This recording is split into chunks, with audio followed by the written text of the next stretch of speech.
Go ahead. I was just trying to find a thumbnail quick.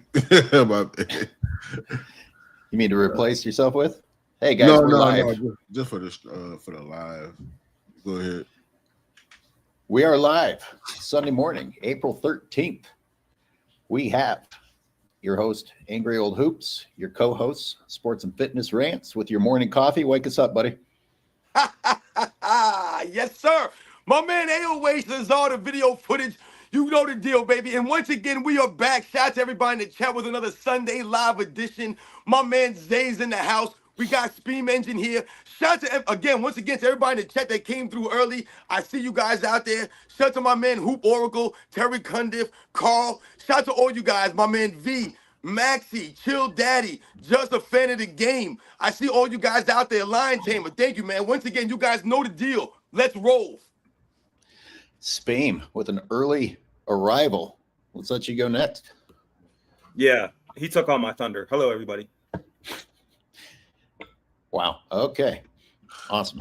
What's going on, y'all? What's up, chat? Wake up. It's Sunday morning. What's going on?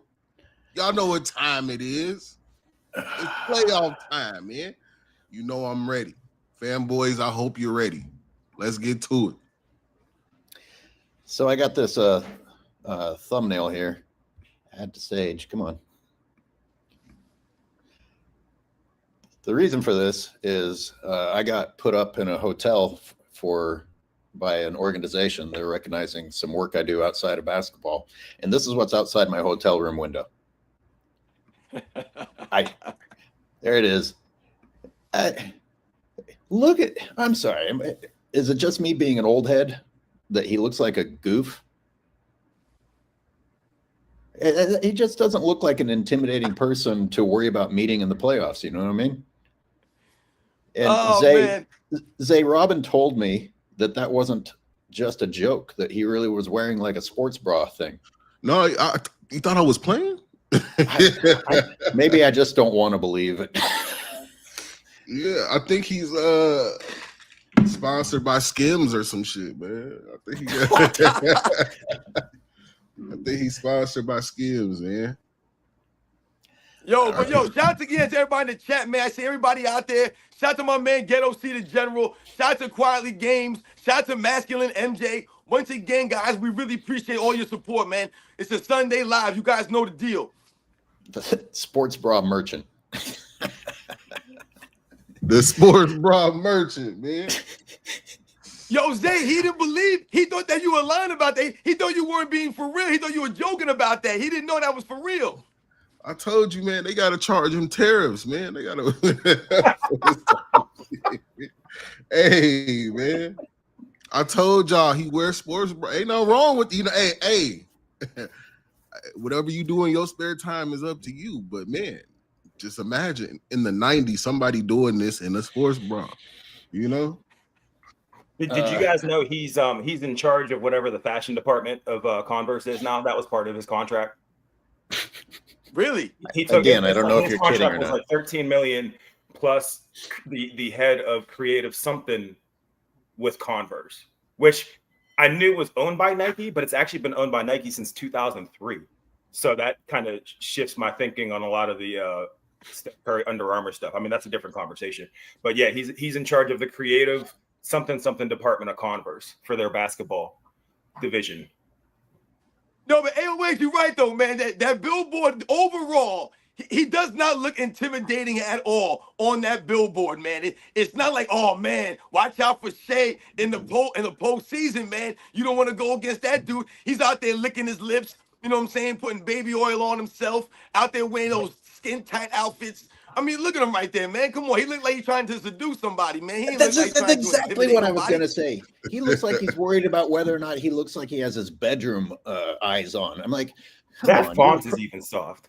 Like that font makes me uncomfortable. He's out there doing the Zoolander, giving him the blue steel. The blue steel. Oh, hey, can I segue real quick, AOH, before we get into it? He look like a young Diddy, don't he? So real quick before we get into it, Sports and Fitness and myself are going to start reviewing films. We're going to start with, I think, White Men Can't Jump, and then we're going to dive right into Space Jam 2. Is that going to be on your channel or his channel? So we have Dart's restream, so it's going to be on both of our channels. And I see, this is how much of a life I don't have. I pulled the stats from the Space Jam 2 game and the Space Jam 1 game, and we will be discussing that. Oh, for fuck's. Okay. Sorry. Well, if it's information, I'm going to put it out there, right? Okay, it's great. It's good. Good job. Okay, all right, here we go. Here, dismissing me this early. Go ahead. Oh no. I'm trying to be encouraging. That's as good as it gets. It sounded encouraging. Anyway, thank you for interrupting the flow to plug yourself. But listen, much respect to SGA, man. He's had a hell of a season this year. The Oklahoma City Thunder have a great season. So shout out to SGA, man. No knock on his game, man. But the dude, come on, man. You guys know the deal in the chat. You guys know. The free throw merchant. Good morning, everybody in the chat. I see the chat starting to get up there. What's going on? Yeah, like we're warming up here, talking about nonsense. I don't know if I feel like that's good because people are late to arrive, but I don't want to punish the people that arrive early. We appreciate you, everyone arriving early. And let me shout out all the people that are new members and supporting. I appreciate it very much. And just to reiterate, I don't want people to think that I'm using your super chats to get a hotel room. This was a complimentary. This was a complimentary hotel room. This is a business thing, and that's what I have to look out the window. And I'm in San Francisco, and I was just mad at Zay looking like he's trying to get into my bedroom and do something to me. But like you said, that's in Steph Curry's hometown. You out there in San Fran, man, and they got the giant billboard of SGA out there, you know what I'm saying, looking like he's trying to take a woman to bed or something. That's what my girlfriend said. R. Kelly. He looked like R. Kelly. He looks just like R. Kelly. It's not even just, he looks just like. Wow. I'm not trying to be rude. So I haven't. He do look like R. Kelly with the braids. When he had the braids, yeah, he do look like it. He does. All he has to be is on a boat and wear an all-white suit. Oh, and then hurt young people, and then he'll be R. Kelly. Hey, salute King's speech in there. King's speech. What did King's speech say? Oh, he said, "What's up? Good morning. Salute, my boy. Salute. Be wonderful. Thank you so much for being the first super chat. Appreciate it. I hate LeBron and the rest of these feminine players in the NBA. Hey, don't be a hater. Don't be a hater. Yo, shout out to Be Wonderful for coming through, supporting the Sunday Live. For real, I see you guys out there, man. Shout out to the Old Head Podcast. Guys, I have a whole. Maybe it's too early. I've got a whole thing to do on Steph Curry, and then we've got for everyone. Here's what the lineup is today. I'm gonna destroy a fanboy who obviously listened to Nick Wright or Kendrick Perkins, which immediately tells us that you're not intelligent if you listen to those sorts of people, and didn't bother to look into any stats whatsoever or find out if it's reality. By the way, Ric Bucher had a nice soundbite about how certain people don't bother to look at reality. Just listen to someone spew nonsense and get mad about it and run with it. And we're going to do some sound bites, including Ric Bucher today. And we're going to do the sound bites of LeBron's interviews. And that's going to make us probably go off pretty hard because there was some crazy shit that LeBron said. And Speedmidget has some topics that he would like to get to also. I'm sure you guys do too. I mean, what? Can I just confess? I feel like I'm part of the system when they just keep saying nonsense and get us talking. So yes or no? We'll keep it a yes or no. Let's go around the panel. Yes or no? Is it important for us to acknowledge or to combat the stupidity that's out there, or are we doing more damage by acknowledging the stupidity? Robin, yes or no? Are we wasting our time? Should we do it or should we ignore it? No, we should. Absolutely we should. Okay, Speed? Yeah, because if they grind you down, then they win. So yes, we should. Yeah, we gotta shit on them. Yeah, we gotta take a shit on them. Of course, we gotta take a shit on LaFody James. We just have to. No, R. Kelly. The other side of the coin. Where there's evil, there's good. That's what we're doing. We're fighting against evil right now. Yeah. So let me get to my Steph Curry rant, because my girlfriend was the first one who said, why isn't Steph Curry on there? Because Steph Curry is, basically a miracle worker for the city of San Francisco. And he's certainly, and he doesn't look like R. Kelly. That's another reason to put him on the billboard. Yeah.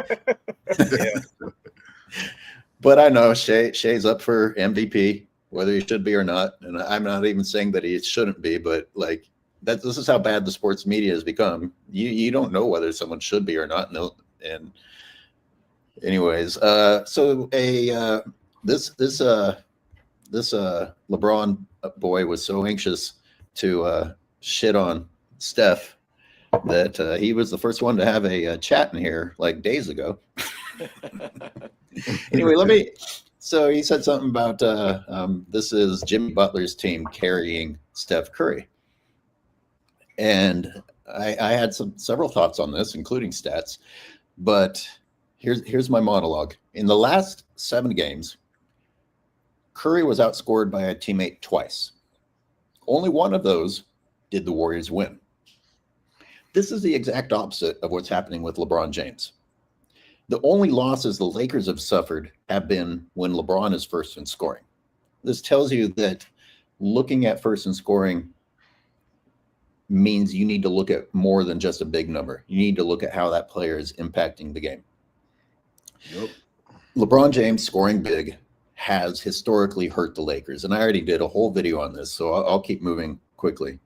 In 7 of the last 9 games, LeBron has come in 3rd, 4th, or in Friday's case, 5th. LeBron James was 5th on the Lakers. And by the way, ESPN is still saying that LeBron and Luka are the most dangerous duo. I'm like, LeBron's 5th on his own team. Just give Austin Reeves, I guess, the credit. It's, if anything, it's Luka and Reeves. But anyways, as it works so well, just put something out there and fanboys won't think, they'll just run with it. So it works. Anyway, LeBron James. Wait, can I say something off that? Okay. No, but what I was gonna say in relation to the Jimmy Butler, angle and how people are trying to say or imply that somehow Jimmy Butler is now the leader of the Golden State Warriors. Well, let me finish my monologue. I think you'll have a better response after I finish go ahead. this. Okay.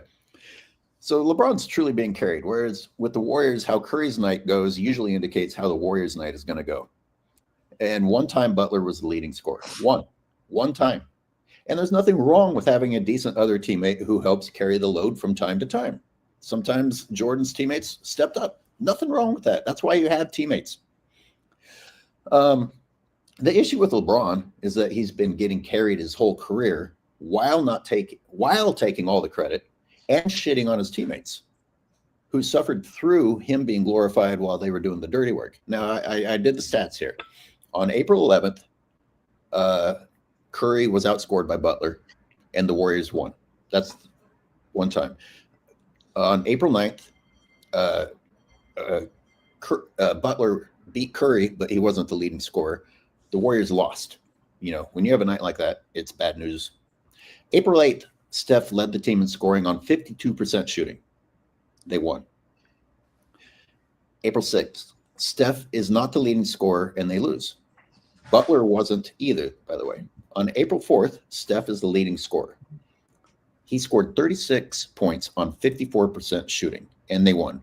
These 54% and 52% shooting things are significant when you consider the difficulty of Steph Curry's shots compared to cherry-picking LeBron, who's still like in the 40s. April 3rd, while his team loses. April 3rd, Curry has 37 points on 40% shooting for a win against the Lakers, by the way. In that same game, the flip side of that is that LeBron was the leading scorer for the Lakers. What do you know? They lost. Yep. Curry was the leading scorer. Warriors win. LeBron's the leading scorer. Lakers lose. April 1st, Curry drops 52 on 51% shooting. They won. Leading scorer. He's got the most 50-point games after age 35, I believe. Oh, don't hate. You're just hating on LeBron. That doesn't matter. Why are you bringing that up? In fact, I do have a question here. Has LeBron had a night like that in his career? 51% shooting for that many points? Oh, that's a good question. Off the top of my head, I don't want to lie and say yeah. Yeah, But I should have finished the research on that. But my last statement is, if you're going to blow smoke up people's asses about how important LeBron is to the team, we need somebody to do a graphic for me of LeBron in a wheelchair at the end of the bench saying he gets his 10th ring. Because they just care if he gets his ring, no matter how he gets them. Anyways, that's my full breakdown of the Jimmy Butler praise and Steph Curry hate. Nothing wrong with Butler helping out the team, but at least know what you're talking about, because it's not even close to reality. All right, go ahead, Robin. I know you were waiting. Well, no, I just want, what I was gonna say was, like, when I think about what Jimmy Butler has done or hasn't done, you read off all these numbers, and you broke it down with the stats and how it relates to the impact and the wins and the losses. But whatever Jimmy Butler does or doesn't do on the basketball court, it all comes off Steph Curry. That's the greatness of Steph. See, man, listen. This is the greatness of Steph Curry as it relates in a comparison to a LeBron James. When we're talking about how he allows other people to just seamlessly come onto the team. When you think about what happened with Luka Doncic when he first came to the Lakers, what was going on here? He had broken a streak since he had gone to the NBA of consecutive games. He had, 3 consecutive games scoring under like 15 points or under 20 points. He had never done that in his career. So once again, the burden fell on Luka Doncic to make the adjustment. There's no adjustment for Jimmy Butler. There's no adjustment for any of these guys. Kevin Durant, anybody that comes to the Golden State Warriors, there's no adjustment needed. You come into the team, and once again, Steph Curry, the burden's on him because that's how great he is. So Jimmy Butler scoring whatever he scores or doesn't score, rebounds he gets, the assists he does, the impact he has, whatever's going on, is because of Steph Curry's allowing him to have that impact at that level because Steph Curry's so great. The burden's on him. There's no adjustment on Jimmy Butler. Everyone that plays with LeBron James, the burden's on them. They have to mold themselves, readapt them. Dwayne Wade, when LeBron James came to the team in 2011, had already been an established player, an MVP caliber player, a champion, one of the top players in the league, and he had to watch film on Michael Jordan. Out of his own mouth, he said this. He had to study film of Michael Jordan, the triangle, to help LeBron James and fit into the system and learn how to win when he came to Miami. The burden's always on everyone else. I don't know what to make of this comment. Luka is a better, whiter LeBron. So LeBron's in a white category. Is that shitting on white people, or what is that? He's talking to. Depends on if he's code switching or not. So Mr. Locow, I think, was offering graphics. Just send it to angryoldhoops@gmail. I don't do too much other social media. I'm just an old emailer. That was good stuff, Robin, by the way. We could look at the percentage of success Curry's had with people who come onto the team versus the failures and the number of times that LeBron tries to reform a super team and it doesn't work and they just keep moving them and moving them and moving them. 93 Zay has his email up. Let me show that on the screen. Is the email for thumbnails and videos for him. I don't know if we could come up with a group email. That's getting too complicated. We have some super chats, and I want to acknowledge we have Poppy. Thoughts and prayers to LeCookies for hyperextending his labia majora again right before the playoffs. Oh yeah, by the way,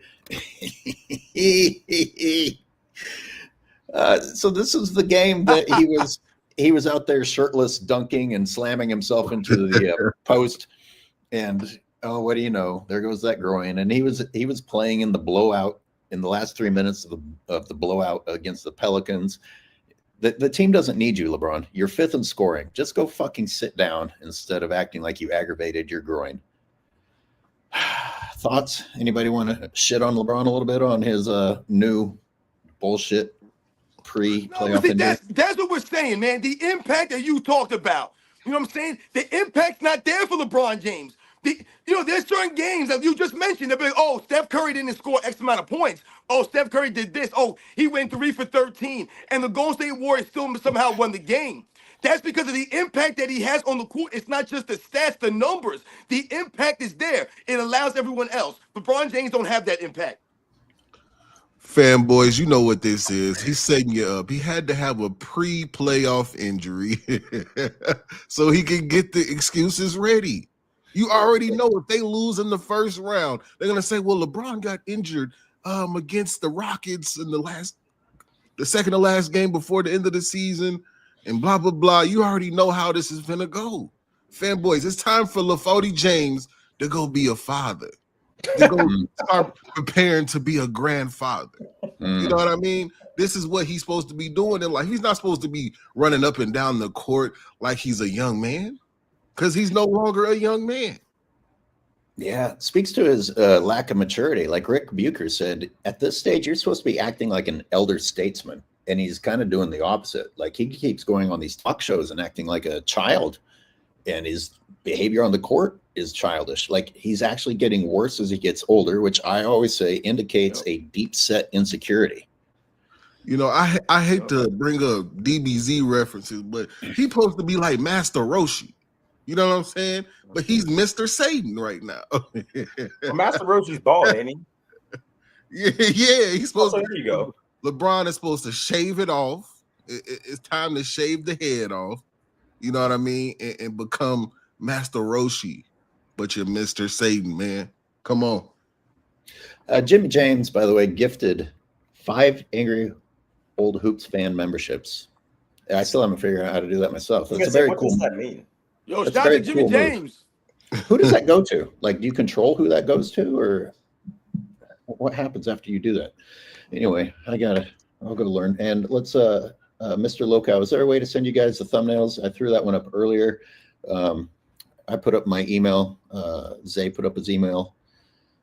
And Count Kilroy with a nice $10 super chat says, LeBron plays for the stat sheet so he can shirk responsibility if and when he loses. Courageous plays to win. And this goes back to what Robin was saying about, you change history by having these numbers and you don't have the context. It's like LeBron doesn't actually impact the game, but he racks up these uncontested rebounds and these assists that shouldn't be assists and cherry picking layups that add to his points. But if you go and watch the game, like they're so much better off without him out there. But if you don't bother to do your due diligence to look at it, history will, and Speam, you were talking about this earlier, history will favor LeBron James, just like in that article that references all NBA selections while leaving out the third team, or how meaningless all-star games. Not only is an all-star game selection meaningless now, the game is so bad that an all-star MVP is meaningless. Yeah. No, you're right. It's almost like you should be penalized for going to the All-Star game now. Well, we know that Podcast P thinks that playing there is a penalty. That's why LeBron James said, he's like, I ain't going there. Yeah. His lack of respect for the game. I like what Ric Bucher said because it's true. Look what LeBron did during the All-Star game. He showed up Stephen Curry. He knew this was Stephen Curry's All-Star game, and he chose not to participate. What a jealous king. And Steph Curry still went out there and put on the show and got the MVP. Mm-hmm. And by the way, he Jesus Christ, what's wrong with me? What did you just say, Zay? About they turn around as LeBron disrespects the game all the time. Yep. This goes right along with, as long as you don't research anything and you listen to the media, you can run with it. They always say he's done so much for the game. No, he's almost ended it himself. Can somebody tell me what he's done for the game? Like, yes, be specific. This is all we ask. Can anyone in any of these talk shows, which Steve Nash won't do either? Fuck you, Steve Nash. What the fuck? He looks scared, like they're holding his family hostage behind the camera or something. Do you ever notice that? Doesn't he look like so just like what am I doing here? I can't believe this is what, like, I'm a 3-time MVP. What am I doing here with this? Excuse me, 2. Well, it should have been 3. 2-time MVP. What am I doing here with this clown? Right. And to your point about what's he done for the game, I was in. It's so funny because I was chatting with her the other day when I was in one of Sports T's lives. she mentioned, someone said something about how much LeBron props up the black community. And nobody could give one example of how he has. But the first example was Rich Paul. All right, cool. Rich Paul was his best friend, right? And Rich Paul benefits LeBron, so of course he's going to prop him up, right? Who else specifically can you name that he's benefited? Sure, he made the I Promise school, but it's going to make me sound terrible. Those kids are almost better off going to a charter school or something like that because they're doing terribly in the institution that he's created. I would guess that some of the tests are like naming his sneakers or his stats or, his kids' stats. None of those kids are successful. He's actually hurting black people in a lot more instances.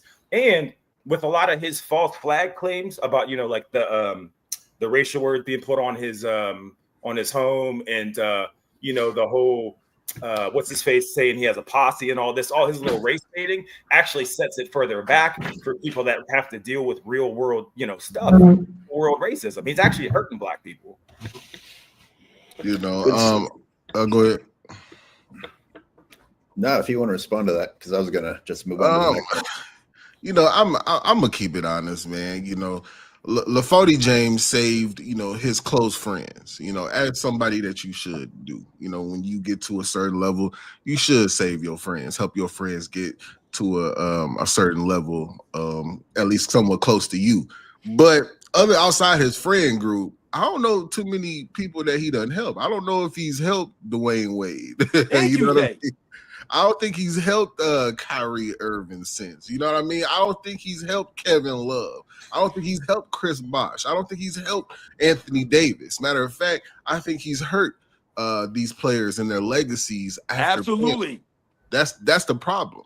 LeBron James, you play with LeBron James, they're going to talk about your team and say how great you are. You might go to the finals, but you are going to be the scapegoat if you do not win that finals. That's the problem. You're going to be the scapegoat if the team is not performing up to expectations, except they don't look at the old man that's bringing the team down. They look at the player that's working the hardest on the team to win the game. But, hey, what do I know? Yo, but Zay, I don't even know if he even elevated his people, his close friends. Like, he may have got them paid. All them dudes is rich now. We all know everyone got money. LeBron James made it that way. But just because you got money doesn't really mean that you quote unquote made it.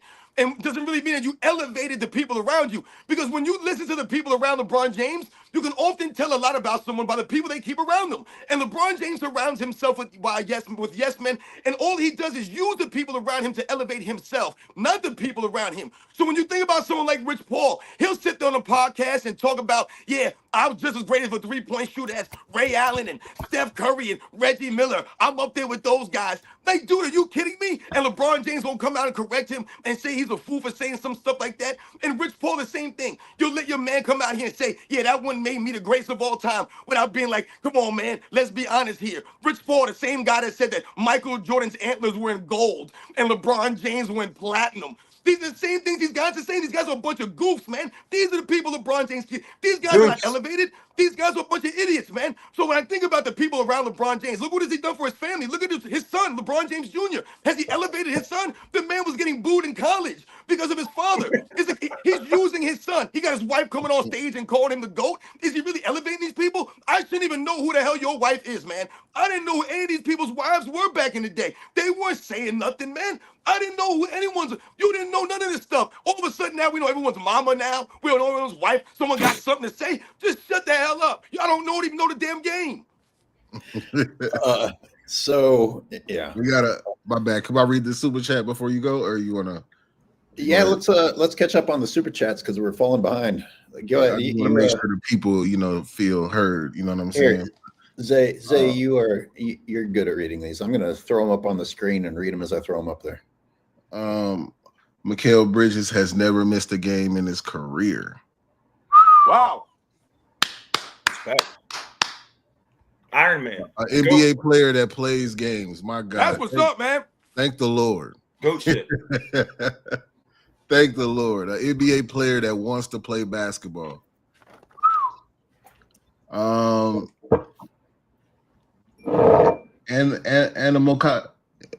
AK? What the fuck? Yeah, my 89. man Animaniac, 89, what Animaniac. up? Animaniac. Labozo is definitely Mr. Satan. Best shots of his career were made by Kyrie and Ray Allen. Mr. Satan to a T. I told you, man. Hercule take. He's the one who Goku and them saves the world, but Mr. Satan gets the credit. That's the problem. That's exactly LaFody James. I'm telling you, if you knew Dragon Ball Z, you will understand exactly what I'm talking about. Mr. Satan gets the credit for saving the world, while the real people, the real Saiyans, save the world. It's crazy. And the irony behind that, Zay, is that LeBron James fans, they'll claim that Michael Jordan was in fact saved by guys like John Paxson and Steve Kerr, when the reality, the actual reality, like you just said, was actually LeBron James who was saved many times. Many times, man. We have never seen a Michael Jordan Game 7 in the finals. We have never seen it. Mm-mm. That's something that's not, you can't study a Michael Jordan Game 7 finals in the wild. You can't find it. You know what I'm saying? So we're talking about something different. But look at that dog. Look at that man shoot the J. Shoot the dog. Oh, shoot the J's back. Shoot the J, man. You finna have me go shooting the J. Hey, come on. Yo, I'm going to call in and act like a LeBron fan. Dress up in Lakers gear. I got a cousin like Zay too, and co-workers also. I got references. Okay. What does that mean, dressing up? Are you going to wear a sports bra? No, he's about to wear a man unit in a LeBron jersey.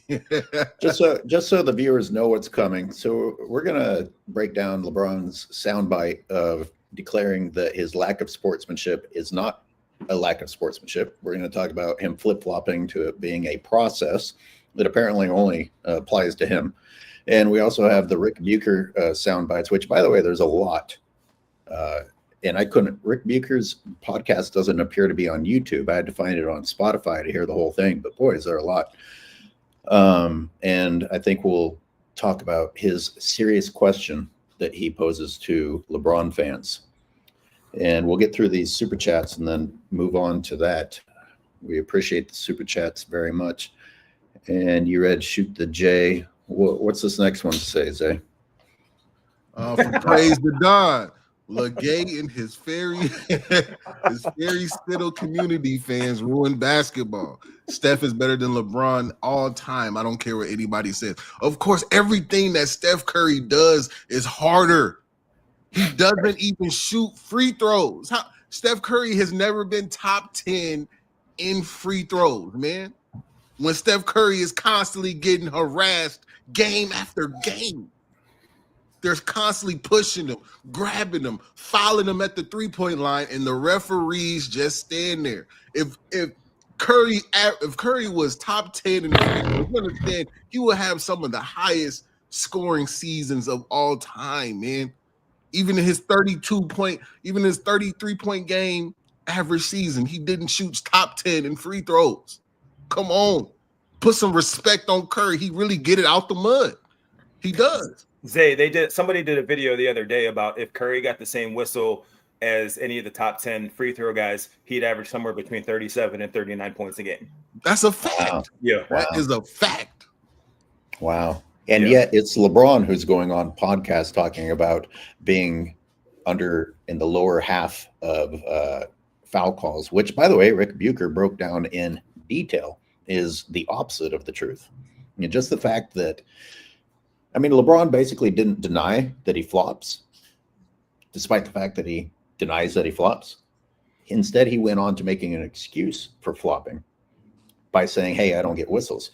And he says so much dumb shit that it's like you have to categorize it. It's like part one.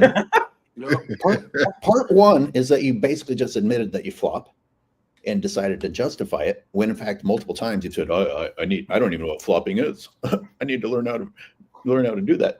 And then he turns around and tells a blatant lie about not getting calls and being in the lower half. Like, these people in power are so spoiled that they don't have any accountability, that they have now become accustomed to being able to say blatant lies without anything happening. And therefore his behavior is even getting worse. And I asked this last week. I was like, Robin, is it a blessing or a curse that LeBron is making an ass of himself? Like, is he really going to pay for it in the long run? Or are we just, as Speemus pointed out, history going to only look at the bullshit that the media feeds us. LaForty is on borrowed time. That's what I'm gonna say, man. LaForty, you know that your days are numbered when it comes to hiding all of the dirt that you've done in the NBA. Your time is come. I guarantee within 5 years of him being retired, we're gonna have the steroid scandal. We're gonna have all the scandals that we have talked about and theorized about come to fruition. I have a counter to that real quick. I actually think the opposite. I fear the opposite. I think once he retires and he stops letting basketball distract him, excuse me, from everything that he wants, which is like the narrative and the being known as the greatest of all time. I'm actually worried that once he retires, it's going to give him more time to go out there and kind of further implant himself into people's brains in terms of his historic kind of placement. Because right now, when people watch him play, you can see how shitty he is, and it's like there's an argument to say, well, how can he, like, look at him, he's awful, he can't even dribble up and down the court, right? He threw his back out on a jump cut, like, he's not great. But 10-15 years from now, it's going to be a little bit easier to manipulate that and have excuses for why that took place, because again, people are going to pay less attention to the details and more attention to what they're told. AOH, are you in Vice City? This is the revolution, man. It's the revolution. That's what we got going on right now. And you want to be on the right side of history. If you a LeBron James fan, you a LeBron James supporter, you out here talking nonsense, you living in the Nick Wright world, you listen to guys like Kendrick Perkins, you reading articles from, Dave McNamara and Brian Windhorst, you on the wrong side of history. So no matter what, eventually, like I said, the facts are always going to be there. The video footage is always going to be there. LeBron James doesn't even have any iconic moments to hold on to capture the imagination, to have that staying power that you're talking about, Speem. He don't got it like that. His sneakers are not going to be around in 10, 20 years. They're just not. No one's going to be waiting in line for the retro LeBron James to come out in 10, 20 years from now. No one's going to be doing these things. So when we talk about getting on the right side of history, we talk about being on the revolution right now.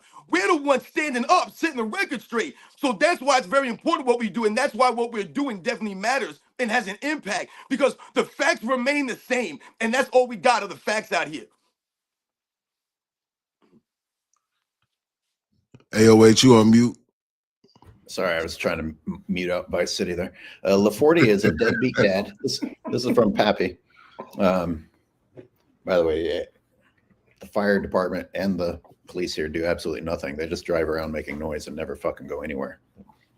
Pappy says LaForty is a deadbeat dad for all those illegitimate fanboy kids he skeeted out. They all defend their daddy who wants nothing to do with them. By the way, I think fanboys like LeBron James more than Bronny does. Yeah, I mean, they've shown you constantly that not only would they switch places with Bronny, but they prefer to switch places with Savannah. How many times do we need to hear it? That's just a different species. That's very unorthodox to want to switch places with a woman. I don't know. Real quick, shout out to whoever said, and I'm trying not to make fun of him as much, but shout out to whoever said Brian Windhorst is the caterpillar from A Bug's Life. That's it's pretty funny. Somebody with kids and watches kids movies. That's. I'm trying not to laugh, trying not to pick on him, but that's pretty funny. Poor Brian Windhorst. I'm at the poor Brian Windhorst point. I think he's looking like a battered housewife a little bit. Mugarbe with the super chat says 93Z. That's some cool DBZ LeBron Master Rosie. Appreciate you, man.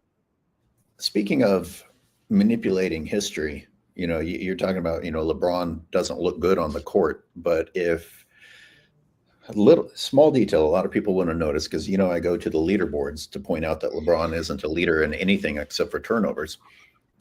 He, on the side panel, now they're starting to rank dunks, and they ranked LeBron James number 1 of the night. And I went and I looked at the highlights, and you had guys throwing down monster facials in the lane, like contested poster dunks. LeBron James had a wide open, uncontested alley-oop, and they ranked that above all the other shit. This is manipulation, people. Now more than ever, you have to think for yourself. Yeah, but like you said, LH, when you go back and look at the dunk, the video footage doesn't lie. See, that's why when you hear people say, Who does that, though? LeBron Who James does that? himself, he's a top 5 We dunker, do. top 3 dunk of all time. He loves to pump himself up like that, like he's up there with the great all-time dunkers. All you have to do is look at the video footage, and that will once again expose that as a lie, a bold-faced lie. LeBron James is not one of the top dunkers of all time. That's the main reason, once again, you go and you think about the history books, why he's never competed in a slam dunk contest. Oh, LeBron James, one of the great dunkers? How many slam dunk contests did he win? How many did he compete in? The man didn't even compete in one. You are not one of the all-time great dunkers when you're too afraid to even compete in one. But he'll say that all he wants. It don't matter. The history's not going to sustain that. That's why he ain't got no staying power. Real quick, do you guys remember his high school slam dunk contest? I did a video on that. it was. I watched that live, right? So it was disgusting because I think it was Shannon Brown, right? Shannon Brown was throwing like 360 from the free throw line and getting like 9s. And LeBron did the same thing he does now, almost frame for frame. And every time he did it, they had Michael Vick standing up and looking in awe and everybody clapping. And it's like, back then the fix was in. And that was what, 2002, 2001, 2002, something like that. Back then you knew what was happening. He had no business in the slam dunk contest. Fanboy, you know, he did out there, just did a 360 dunk, threw it off the backboard, tomahawk, knock it off. This is the same stuff we see today. The exact same. It's a little nugget from history that had an impact on LeBron James, because from a very early age, he was told, even if you aren't the best, we're going to claim that you are. You're not going to suffer any consequences. So here we are, 23 years later, if we go back to that, and he is just delusionally spitting out lies on talk shows. Of all the places that you should prepare to actually know what you're talking about.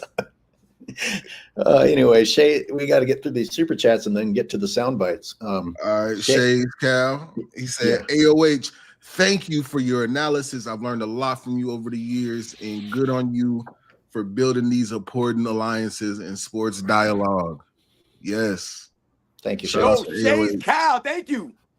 Shout out to Shai's Cal, man. We appreciate that. We building the Justice League up here. Let's keep cranking through these. It keeps rotating backwards, so I have to find out where we were. I think Seth Rotol is next. He's been Seth Rotol. Been a member for 10 months. Thank you. Again, it's a flaw of mine, not shouting out the members enough. Thank you guys for being members.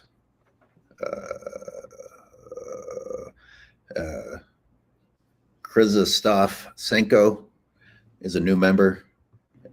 Damn foreigner with your crazy ass names. Got to deport you. He's kidding. He's joking. Yes, of course I'm joking. Well, Shoot to Jay. There is a mindset taking over. Tolerance of absolutely everything except for criticism. You are a hater if you question anything. Yeah, I got to tell you, I'm a little bit amazed at how blatantly obvious Bucher was. I guess he's ready. I guess he's ready to get wiped from those mainstream talk shows. Because, boy, my God. we need to get Ric Bucher on here. Oh, can you imagine? Are you? Oh, man.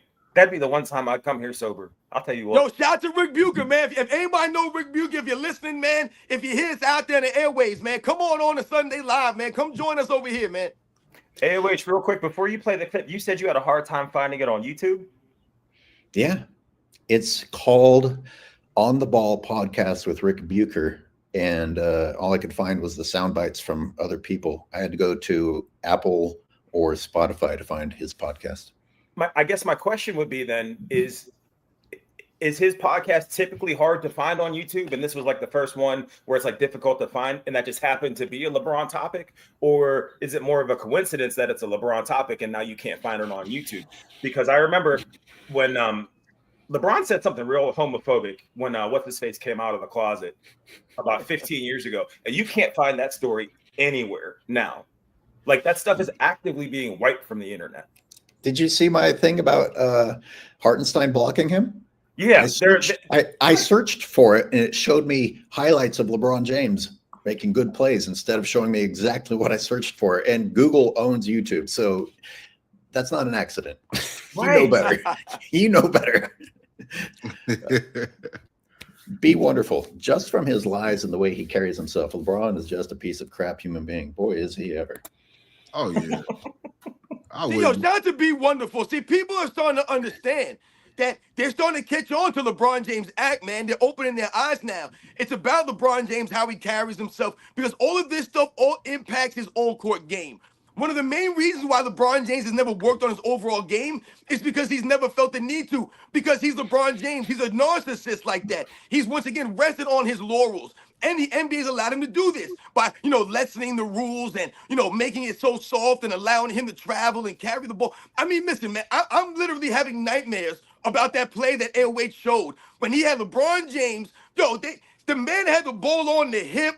He was able to change directions. He was able to do all these things. His man was allowed to shove the guy like a clear shove. All of these things that they're allowed to. I mean, it's insane, the things that these guys are allowed to get away with. Robin, there was a ref directly in front of the play on this side and one directly in front of the play on the other side. Yup. Insane. I mean, like I said, it's just so egregious. I remember listening to one of the All-Star broadcasts. I can't remember what year it was in the 90s. And I can't remember if it was Bob Costas or, whoever it was that was doing the announcing. And they had a play there, and it was a travel violation. And it was one of those travel violations where you were like, yeah, it was kind of a clear travel, but they could have probably let it go because it's an all-star game. And Bob Costas' exact words, and I quote, he said literally, that's too egregious not to call. He literally said that. And what we're getting now is such things so egregious, but they're not even calling them now. Yeah. Or even acknowledging them. And what we do have is the refs being investigated for finally being sick of the bullshit. Aren't the refs supposed to set a tone or send a message like, we're getting close to the playoffs, you need to cut the shit out. But instead, everybody defends, just like the other person said. It's like the whiner lack of reality thing. Now the media comes to Luka's defense. The media, the sports media comes to Luka's defense, not just the fanboys. So the refs can't, and not that they do. I mean, they're so inconsistent that I can't really defend them. But you're literally saying, oh, if you do try to crack the whip or get out the belt, we're going to punish the refs instead of allowing them to be the parent that some of us are like, God damn, can you guys finally be the parent? And they try to do it. And, oh, nope, you're not allowed to. We got to get through some super chats because we haven't done. Yeah, because we got a goddamn it super chat. It's almost been an hour. Oh my goodness! Oh. Y'all see this super chat right here? AOH, he done got you a room for the night, man. Is that on my channel? George, the truth? Is that what you're talking about? Yeah. Holy nice. shit. George, god damn it. Fanboys got a new name. They are the baby oil boys. Now the glaze is real. BOBs. Hey, George, you might as well join the panel with this donation, man. Come on. Yeah. Oh no! Oh yeah, no! Don't set that precedent. You can't have anybody better than me up here. I'm already on Oh yeah, you are. Hey, somebody super chats like this, you're the first to go. No, I know. It's a race. Hell yeah, George. We're gonna send you the link. I'm in the middle. The light. Hey, George, a spot just opened up. Is George the Truth Hurts? Are you another YouTuber? Are you another platformer? Yo, shout out to George the Truth Hurts, man, for coming through. I don't know if it's the first time or not. I'm gonna have to buy some. I'm gonna buy some beers for people in North Beach today and split this up with you guys in the panel if that came to me. This Barbie doll bullshit, just this stuff the people turning themselves into dolls, is another sign of the apocalypse. I just want to get that out. This just came to me before we go. From a marketing standpoint, what's the one phrase you think of with Michael Jordan, right? Be like Mike. From a marketing standpoint with LeBron James, what's the first phrase you think of? Shut up and dribble. That kind of tells you everything you need to know. What positive attribute, what positive message is ever associated with LeBron James? And then tell me about the public loving him. I just wanted to get that out. Strive for greatness. Leo Zakari. We're told over and over that LeBron can guard 1 through 5. Sadly, they meant ages 1 through 5. For real, another narrative. He can go 1 through 5. Yeah. He'll charge right there. He'll knock them kids over. Are you kidding me? Mr. Shanny 82. LeBron and Shannon Sharp equal crazy and just glaze.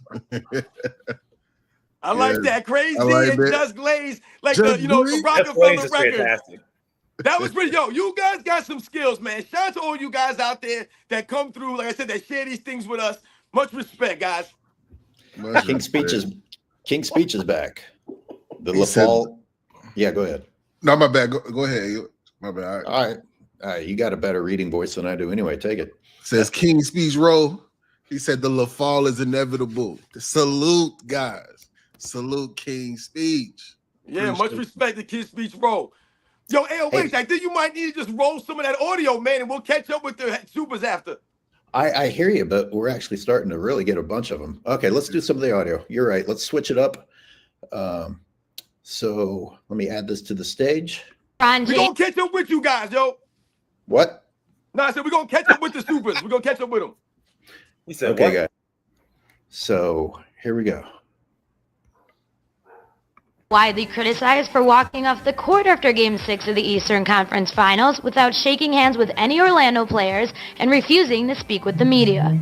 The one thing I would do different, I would definitely, do media.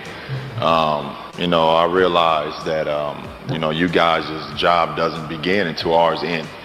Unless you're a sideline reporter or, you're doing something, during the warm-ups, you guys don't get an opportunity to report what's going on until after the game when we're done. So, doing in the media is something that I would have definitely done. As far as the handshake thing, I think you look at certain sports. You look at tennis. Every time a game is done in tennis, they shake hands. That's what has happened. That's what you're supposed to do. You're supposed to do that every time. In the game of basketball, it's not like it happens all the time. You go through 82 regular season games. If you don't shake hands with nobody, no one ever mentions it. And it's not like, okay, I have a poor sport or anything like that. It's not common, and the fact that, I didn't do media and I didn't shake someone's hand, that's why I was kind of all blown up. For me, I would never accept losing. And me being frustrated about losing got me to the point where I didn't do the media. I'm sorry. Hey, can I please go first? Please. No, as an English major, what the fuck does do media mean? What does that mean? First of all, why nobody corrects him when he makes these such basic mistakes, right? He talks for 20 minutes and says nothing. And at no point does anybody say, what does this mean? What do you mean? What does tennis have to do with anything? What does anything you're saying have to do with anything? What does do media mean? And he says it in a dismissive way as if, oh, you shouldn't even take tennis seriously. That's what they do.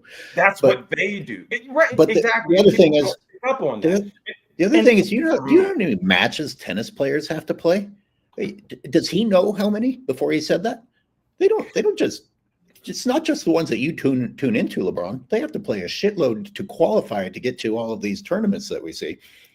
But just the fact that he gets to declare, I'm not unsportsman. It's not bad sportsmanship or anything. It's this excuse that I'm about to tell you for my bad sportsmanship. And he needs to pick a fucking personality. How do you sound like Sling Blade in one interview and then sound exactly how you sound on the Pat McAfee show? It's like two different people. And that's not even taken into account as 9 or 10 other personalities where he's wearing a sport coat and shorts and a purse, or he's over enunciating, or he's memorizing plays that nobody gives a fuck about. This is what I get angry about. I also have a question. I also have a question for fanboys, and then Robin, you'll take it. How many of you got all excited and started nodding your heads up and down when he says, I understand that you guys in the media don't get to start until the game is over? I'm like, oh wow, shit, that's really insightful. Yeah, but it is really understanding that the guys with the microphone that interview you when you're not playing don't start until you're done playing. I mean, how many fanboys thought that was a brilliant fucking take? You fucking idiots. How old was that interview? Wins the game. How old was this interview right here when he said that? I don't know. I can't remember. It's the old one, and then it's juxtaposed with a new one. That sounds like 2010, 11 LeBron. That's what I thought. He literally sounds the exact same today. His vocabulary has not changed. He hasn't added any new words to his vocabulary or anything. I think he's removed some.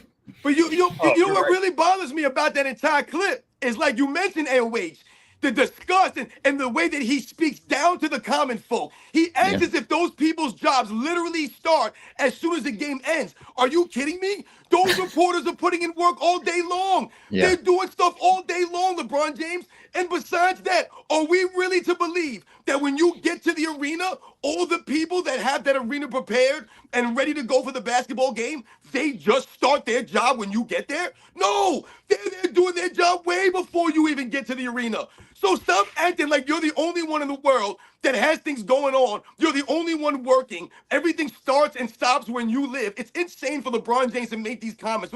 And once again, it speaks to LeBron James and the lack of awareness that LeBron James has and how he's always looked down on the common folk. The way you make those comments, their job just begins when mine ends. You sound ridiculous, man. Literally insane. And then he talks about the walking off the court or the not shaking hands. Walking off the court early and not shaking hands are not the same thing. When you're talking about, oh, we don't sit there and line up and shake hands like we do when we're younger. Absolutely. We all know. We've all played organized sports. After the game ends, you always line up and shake hands. They don't necessarily do that in the NBA per se. But when we talk about walking off the court early and then you're talking about you need to get treatment, it's not the same thing, man. And well, I'm jumping the gun a little bit, but Steve Nash didn't even bother to stop him or intervene by saying, well, LeBron, you don't need to hurry off to your process when you win. You know, but we'll get to this. Robin, you talked about he thinks the world begins and ends with him, which makes me think of his new excuse. It is like, well, I need to go start my treatment. I'm like, well, everybody needs to go fucking start treatment. Why do you get special? Why do you get to make excuses and special rules for your lack of sportsmanship and pretend, you know, this is what I do? Okay, LeBron, we saw you body slamming yourself into the post before the game, showing off for people. Don't pretend like you're taking your process seriously. And anyways, I'm jumping the gun. Let me keep playing here. But I won't apologize for not shaking nobody's hand. God damn. Robin, you're a fitness guy. When have you ever said, I need to go home and get nutrition? When have you ever said, I need to go and get nutrition? Ever in your fucking life? Nobody in their life has ever said they got whitey tighties on or they said they need to go home and get nutrition. Human beings do not talk like this unless they are memorizing something and then fucking regurgitating it because they don't have the capacity to carry on anything on their own. My bad. That's been eaten away at me. Sorry. Go ahead. No, it's okay. That was actually almost the end of the soundbite. He just blabbed a little bit more. He literally ended it by saying, me not shaking hands is not bad sportsmanship. And if you're one of these people who says, oh, okay, without actually thinking for yourselves, then he accomplished his goal. He gets to go and lie to people and they run with it. It is bad sportsmanship. I'm sorry, AOH. No, but Steve, when you were talking about, I mean, listen, you run the money. He always has to let you know, right? So when you're talking about the fitness aspect of this thing, he always has to let you know what he's doing. But the tangible results we can't see. That's why he has to let you know. He don't play all 82 games, but he'll let you know he's in the best shape in the world, that he's doing X, Y, Z. I don't have to let people know that I exercise, that I do this, I eat this way. I don't have to tell people about this stuff. I don't have to announce it. I don't have to put it on display. I don't have to walk around with no shirt on and show my body and let that people know that I'm in shape or any of those things. People know about how in shape I am or how healthy I am because they know me, the way that I move. They can see me. They do these things. That's how you let people know you can do these things. The results are going to be there by the way you're able to move in everyday life. When you look around in everyday life, a lot of people don't move that good, do they? No, because they haven't been taking care of themselves. Sometimes when you look around in everyday life, people don't look that good, do they? No. Why? Because they haven't been taking care of themselves. So once again, we're the result of all the, decisions that we've made in our life. So this is what happens sometimes, and you don't move so well. I have to tell people that I'm in shape. They know that I'm in shape because they can see me doing things that only people that me could do. And it's again society. There goes Fat Joe. Yeah, it's society's reflecting the NBA because, like you said, Robin, people are suffering the consequences of making the wrong eating decisions, the wrong lifestyle decisions. But what will they do instead? They'll get praised as, oh, look at the brave battle that I'm fighting as a blob human being. And and then, the government needs to give me Ozempic. No, make better decisions. And LeBron James, instead of facing the consequences of his actions, is going on all these talk shows, convincing the world that all the terrible things that he's done weren't actually terrible. Here's a reason for it. Now take my excuse and run with it, or think for yourselves, people, and realize this is a grown man making an ass of himself using. But I want to do an episode on this, but I'm never going to get around to it. How about how they criticized Jordan in that Knicks series for going and blowing off steam with his dad in Atlantic City? And Jordan comes back and beats the living shit out of a team that, by the way, was known for beating the shit out of people. LeBron James is out here doing podcasts and coming back and losing. Like this was it with that Bulls game. I'm like, who isn't anybody saying, hey, maybe your mind should have been on the game? You just went and lost. You just went and lost. Yeah. Well, I mean, these guys, they're going out and missing games. These guys at least Michael Jordan was there. It wasn't like, hey, Michael Jordan went to Atlantic City and didn't show up to the game. Oh, man, Michael Jordan was up late. He didn't make it to the Knicks game. No, Michael Jordan was still there. And once again, when they talked about it in that moment, I remember all the Chicago Bulls players, all the teammates, all the coaching staff, everyone said Michael Jordan did not violate any team rules. Michael Jordan did not break any laws. Michael Jordan was with his father and his family in Atlantic City gambling. He was doing literally nothing wrong. It was the optics of the matter and the fact that the Bulls were down 0-2. Optics don't matter today for some reason. Let's Zay read a couple of super chats. Yeah, we got some super chats coming in. We got King speeches already. Shout out to King Speech. You know, and yeah. George deserves to be read twice. Yeah, George. Yeah, George. My mortgage is due next due. Just throwing that out there. George is the truth. The truth, man. Fanboys got a new name. They are the baby oil boys. Now, this can't be real. This can't be real. Hold up. What? That was George again? No. We had to read it twice, man. Stop yelling and pay attention. I was about to be like, damn, man, what's going on here? Praise the Don. LeBron's an industry plant. He had something to do with Kobe. If you know, you know. Hey. Yo, shout out to Praise the Don. Shout out to Praise. One more, and then we'll do another soundbite. John Petit, Pettit. John Pettit, what up? No players should be considered great without playing both sides of the ball. Name of the game is to score and stop your opponents from scoring. Every other stat is minimum. I believe that you do got to be a two-way player. That's why I wouldn't pay Luka nowhere near 300-something million. I'm sorry. I just couldn't do it. You at least got to give the effort, man. When you look at LeBron James, a lot of times they like to bring Steph Curry up in these conversations. That's what I'm talking about. And they'll be like, oh, Steph Curry don't play no defense. Nah, Steph Curry don't got the stature to play defense at a high level like that. Now, there have been really great defenders that haven't had the size. Steph Curry's not a defender, but at least Steph Curry gives the effort on defense. He's not walking back on D and got the team playing 5-on-4. He ain't crying and moaning, rolling around on the floor. He ain't flexing 1 minute, and then the next minute he's knocking over drinks and asking for a wipe. None of this stuff. Knocking drinks over. So let's get to Steph Curry's he's the only player since Allen Iverson to lead the league in scoring and steals. So I know he does play the passing lane as well. Steph Curry is a great passing lane defender. You know what I mean? He's not necessarily a great on-ball defender, but he does play the passing lane. LeBron James never led the league in steals. How is that possible? How are you that athletic? How are you supposed to be this freak? You've been playing all these years. You never led the league once in steals? Like, come on, man. What are you doing out there, man? In order to be ready for the next. Here it goes. We're going next. I got a couple of super chats on my end that didn't pop up here, if you don't mind. Yeah. Okay. For Mr. Local. Have you guys ever done radio before? If not, I do. Sports show Monday, Wednesday, and Friday at a local station. Would love to have you guys on. Oh, well. Where is he? I am radio. I'm built for radio. Let me see. Yeah, I also enjoy radio, I guess, if we're I'm down for that. Hell yeah. Fitness is doing. Holla at me. Yeah. I'll yell anywhere. We know. Here it is right here. How do I bring it up to the screen? Just tell me what it says. In the chat, man. You guys always come through, man, for real. Is Mr. Yeah, Mr. Loco. He's the guy that wanted to send us graphics earlier, right? I believe so. Yeah. And I got one more super chat from Mo Vegeta. Hey, LeBron's motto: flop first and blame teammates when I play bad. Of course. Yup. For real. No, there's Robin. there it is. I'll yell anywhere should be your. That should be your thing. That should be your shirt. That should be your T-shirt. I'm dead serious. I'll yell anywhere. That's fantastic.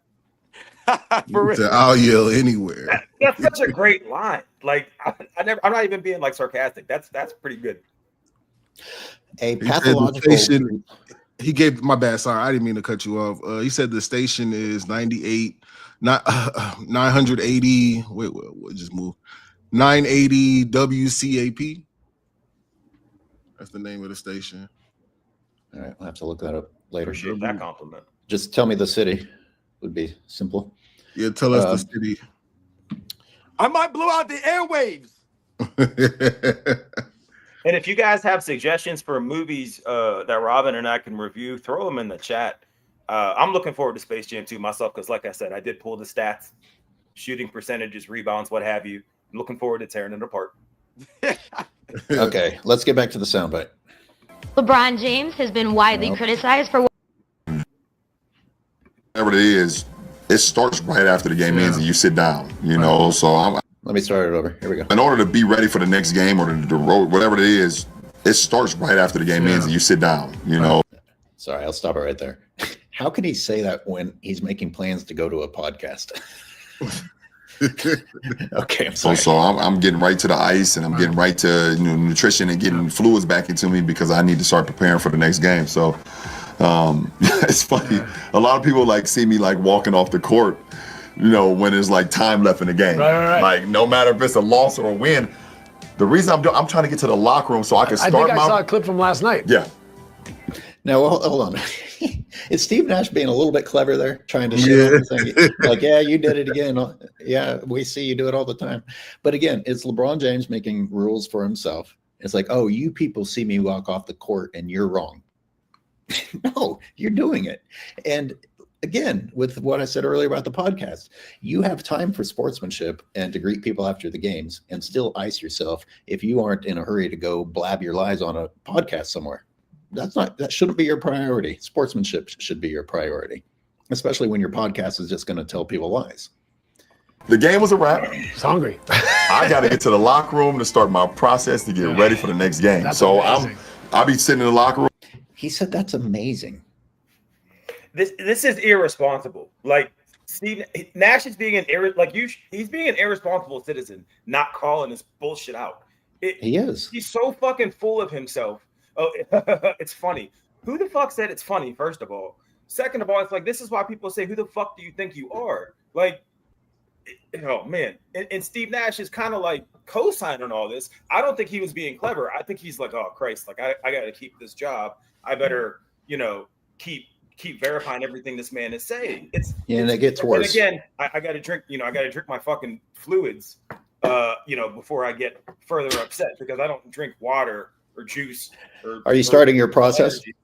Right. I got to start my sleep process that only I understand. Steve Nash sounds like he's about to put his ankles up for LeBron, man. I'm telling you, his Canadian family is being held hostage somewhere at the Clutch compound, and he's panicking. I'm telling you, that's what this is. It's the people you hope for more from that actually hurt you the most. So, Steve Nash, this is a bigger fuck you to you than even Nick Wright. I don't have any expectations for Nick Wright, but I hoped for more from Steve Nash. You would expect more from an MVP, from kind of one of the best point guards of all time, in my opinion, especially at his size.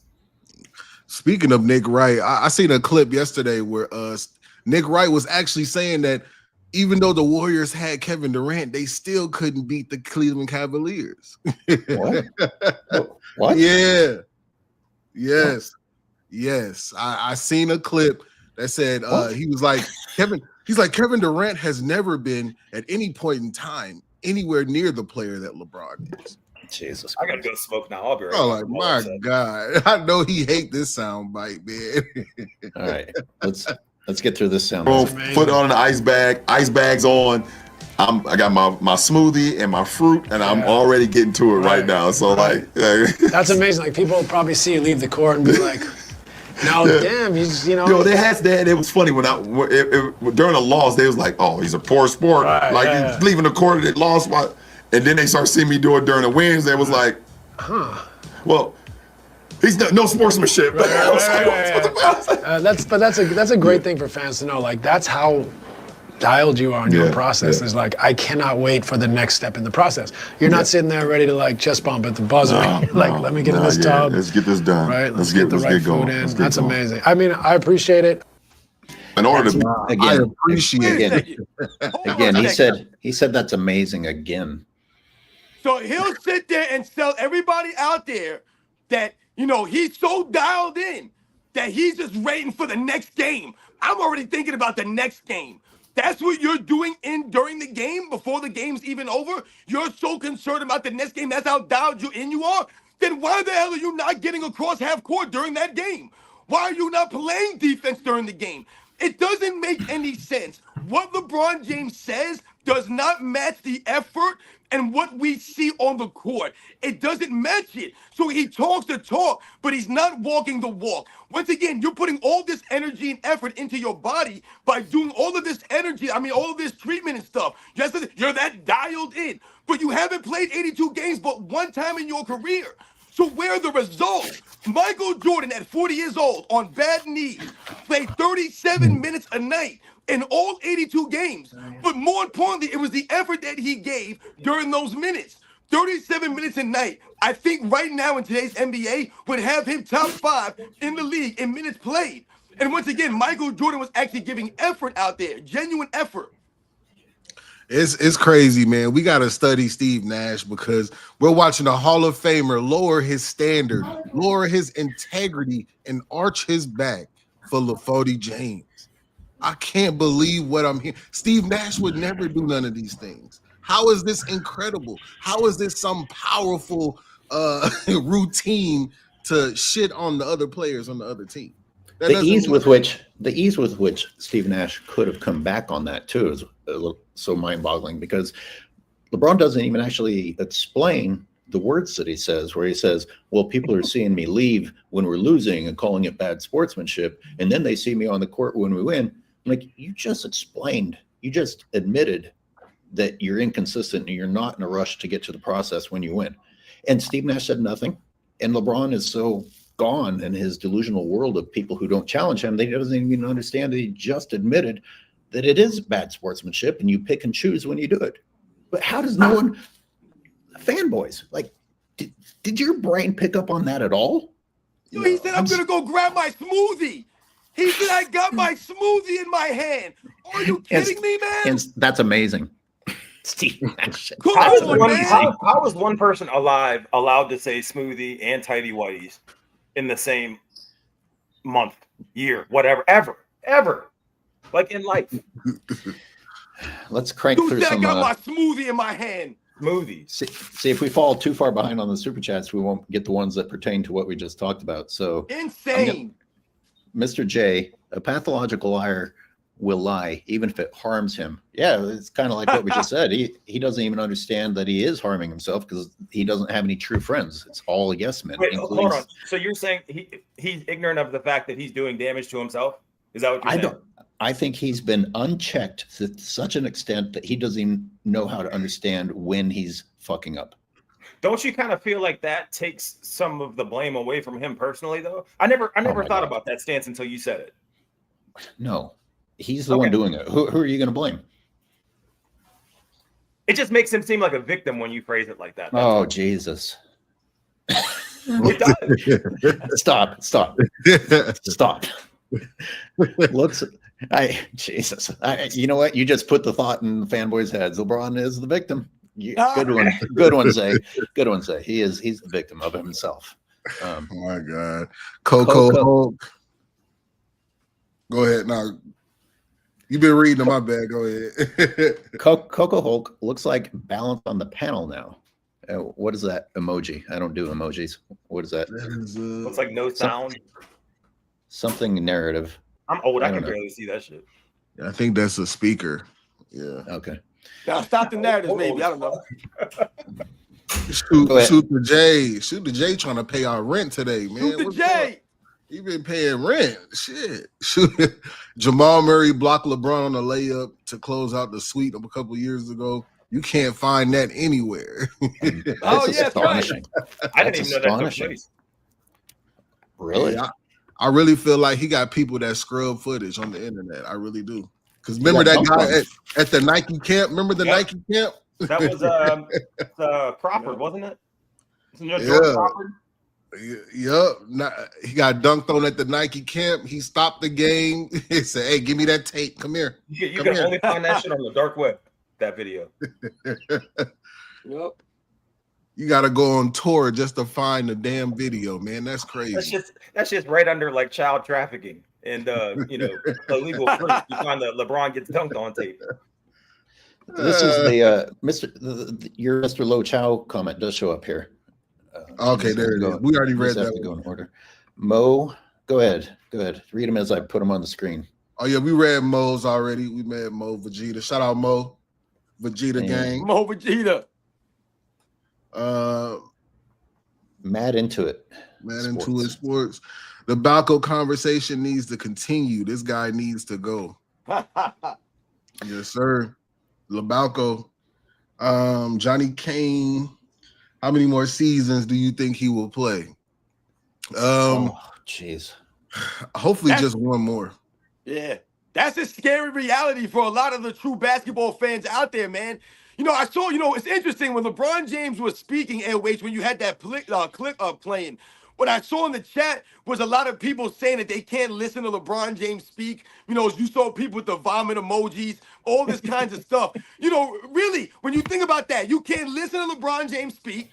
You can't watch him play, right? You don't want to watch him wear these weird outfits to the game, right? So really, what is LeBron James really bringing to the game? I'm thankful to the people who find the sound bites and put it out there, because I can't tolerate listening to the entire interview of the crap. And this alone is difficult. Yeah, it's hard to even find these sound bites. So I'll be wondering how they find them, because when you Google filters all our searches, you know what I mean? I grabbed the Ric Bucher one from Uncommon, who grabbed it from Dreamers Pro. Oh, okay. You see how you got to do all this bullshit Ocean's 11 underground stuff to find these fucking clips? It's supposed to be public knowledge. You should be able to find it as easy as you find anything else. The fact that you can't find a LeBron clip, but you can find goddamn Osama bin Laden getting assassinated is terrifying. You're not going to be able to find Ric Bucher at all. That's what I'm saying. After what he said. No, the man is going to disappear after what he said. It's easier to find those videos of like terrorists getting assassinated and shit than it is to find some of these LeBron clips. That's the reality of it. That's like a joke, but not. Spame, you want to read Jolly Joshams?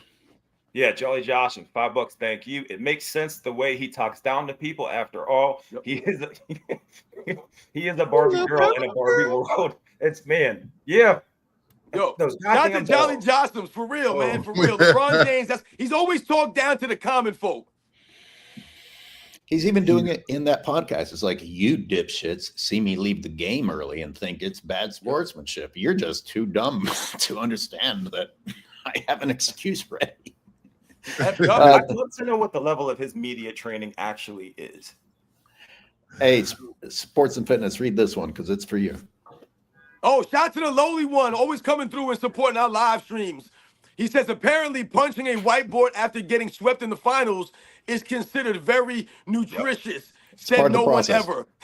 It's part of the process. Do you guys believe that actually took place? No, the whole absolutely punching? not. No, absolutely not. I didn't think so either. He told Savannah, "Hey, Savannah, let me borrow your scarf quick, please."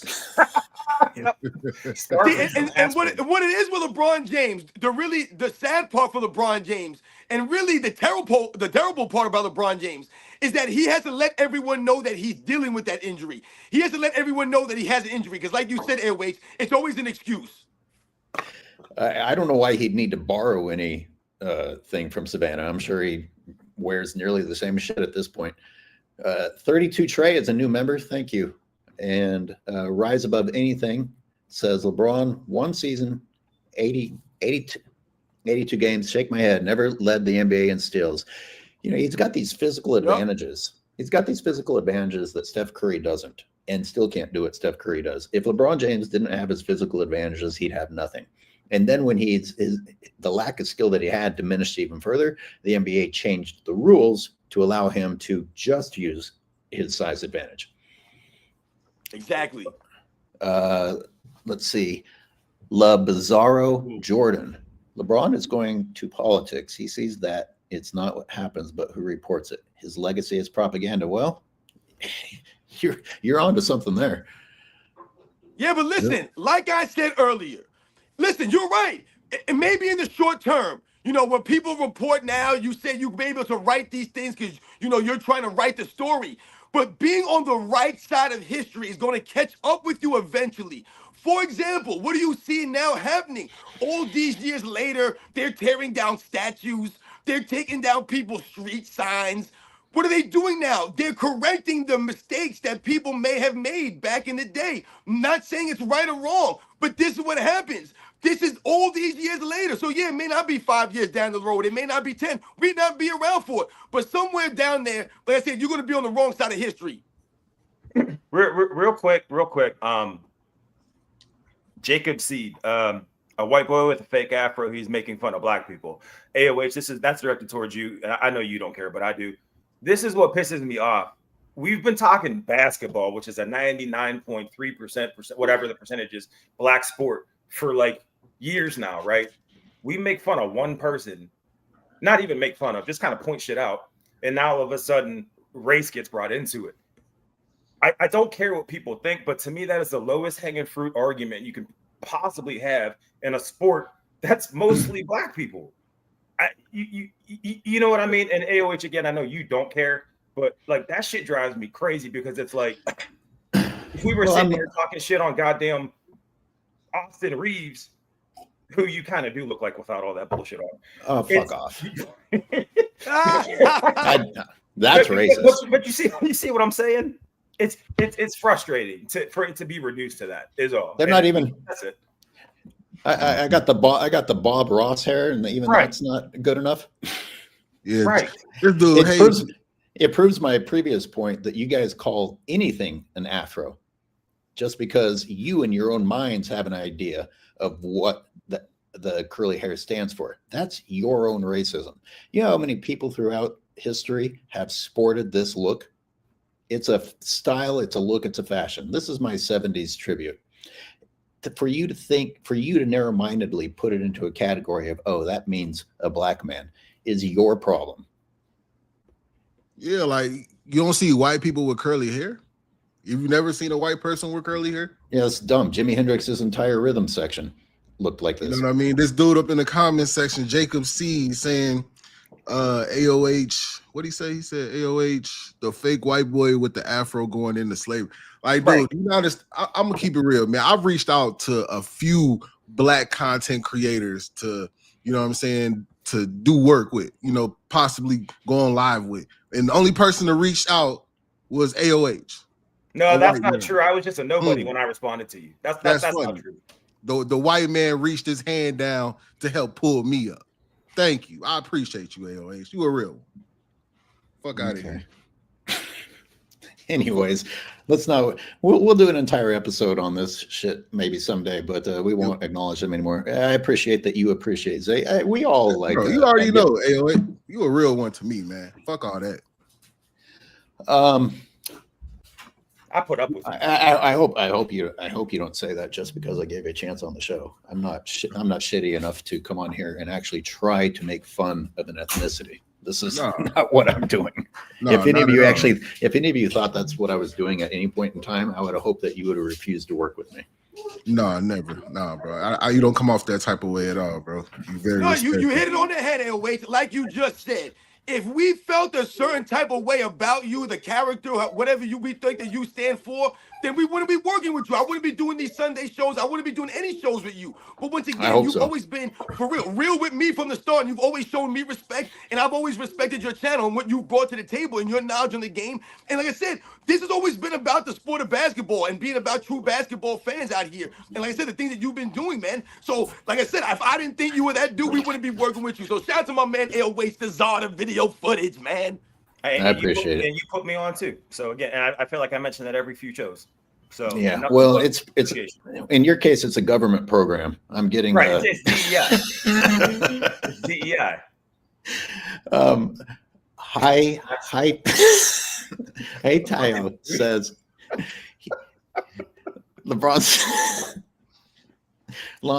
said in the past, I won't apologize for not shaking hands. By the way, I must have cut that off because that was part of that previous soundbite. He's like, and he starts it by explaining away that it's not sportsmanship and explaining, maybe and then he ends it by saying, I won't apologize. Let's go on to Sonny. Go ahead, Robin. You want to read Sonny with the $20? Shout out to Sonny Woods just came through for the super chat, man. Thank you very much, guys. I just thought about something. Is the LBJ podcast the interview process for Lakers head coach? Will Nash be the new head coach next season? It's funny. Like we say, like when you think about the way that Steve Nash looks, like you guys said, you almost have to sell yourself to be associated with anything LeBron James. Because when you sit there and listen to the things that LeBron James says, the way he says it, it's cringe. Guys, there's no other way to put it but cringe. I mean, capital cringe. Because it's hypocrisy, and all he does is contradict himself. That's all it is. And the way that he talks, the tone that he uses is a condescending tone, as if he's speaking from a place of up high, speaking down low to us. And you see Steve Nash having to sit there and tolerate that. It's crazy. So who knows if Steve Nash will be the next assistant coach, or who knows, the next broadcaster, for the Lakers or something. Well, we'll see how much he sucks LeBron off during these interviews, and we'll also see if JJ Redick, and let's also see if the Lakers lose, despite the league rigging this for them. Because if Redick wins, I doubt if they'll fire him. You know what's actually sad about JJ Redick winning 50 games? They dumped Gatorade on him for winning 50 games. How many games did Darvin Ham win? What the fuck? All you got to do is win 50 games to get a Gatorade splash? I thought that was for a championship. How unfair is it that JJ Redick is allowed to put LeBron James in a position where he was actually the 5th highest scorer on the team? Darvin Ham was never allowed to do that.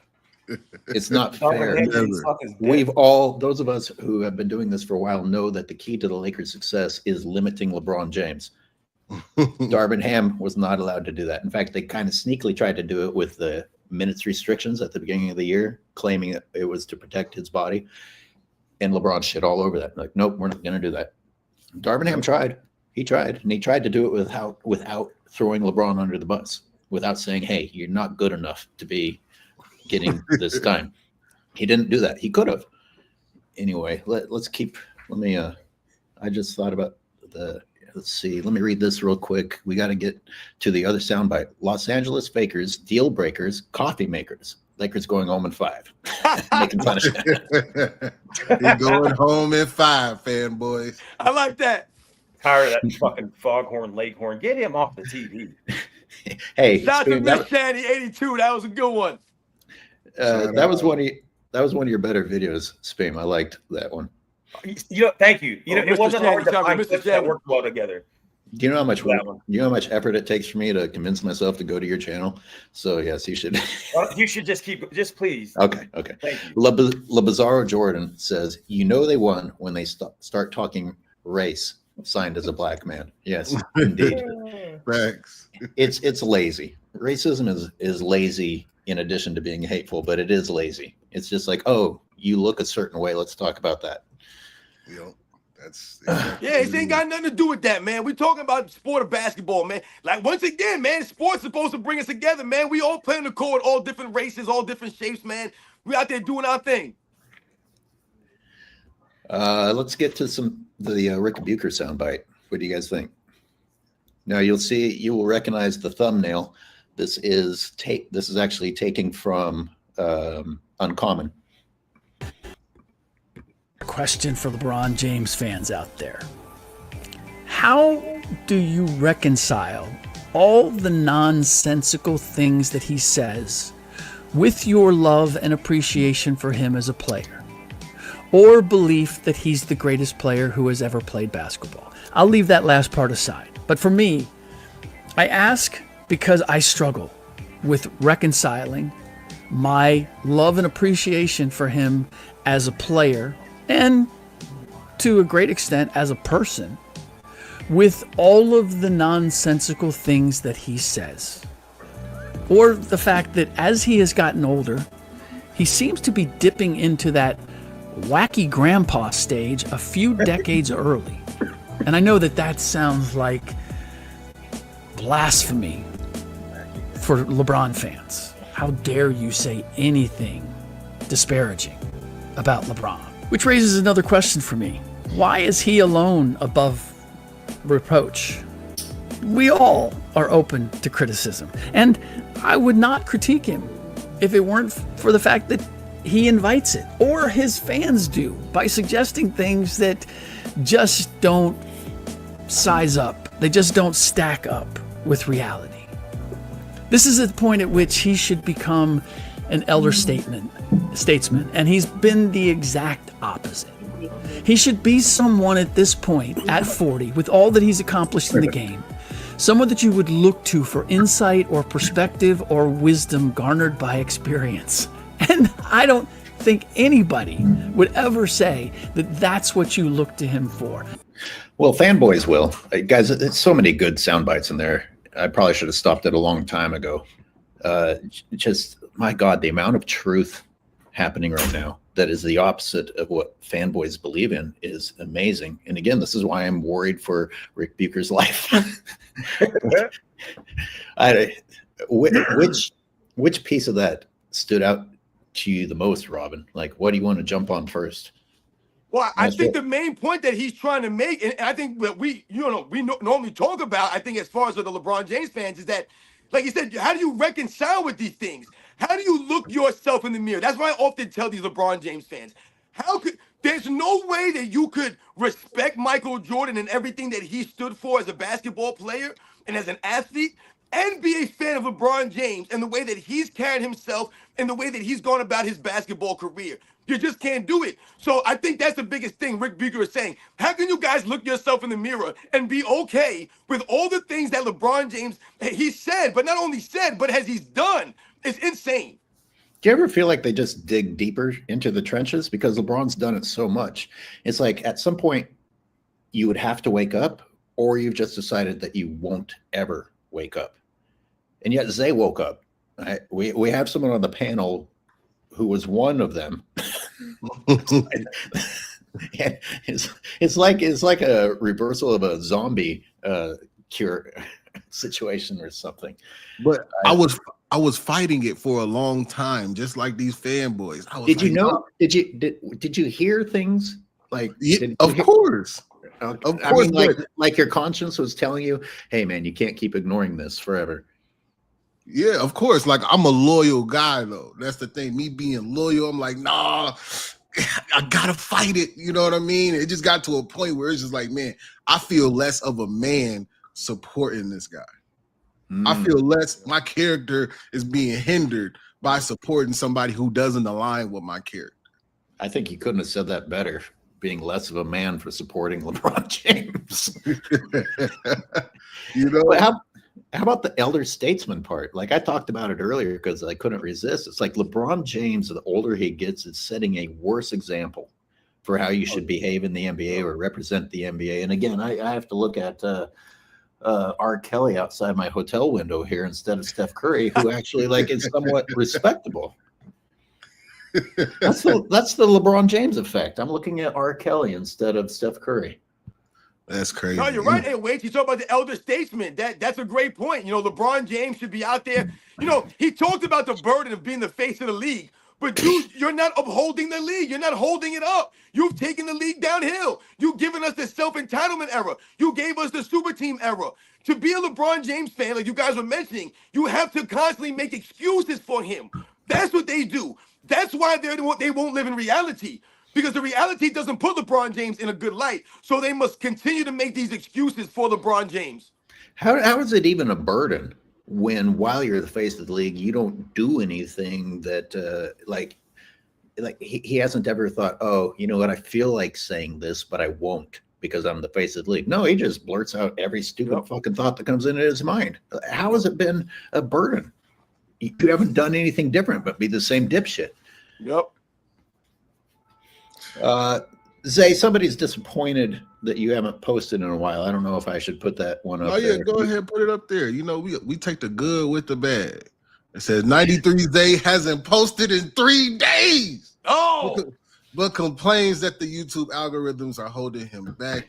We want content from you. I watch all your videos. D, I appreciate you calling me out, man, because that's true. I definitely gotta post more. You know what I mean? It's just sometimes, man, I really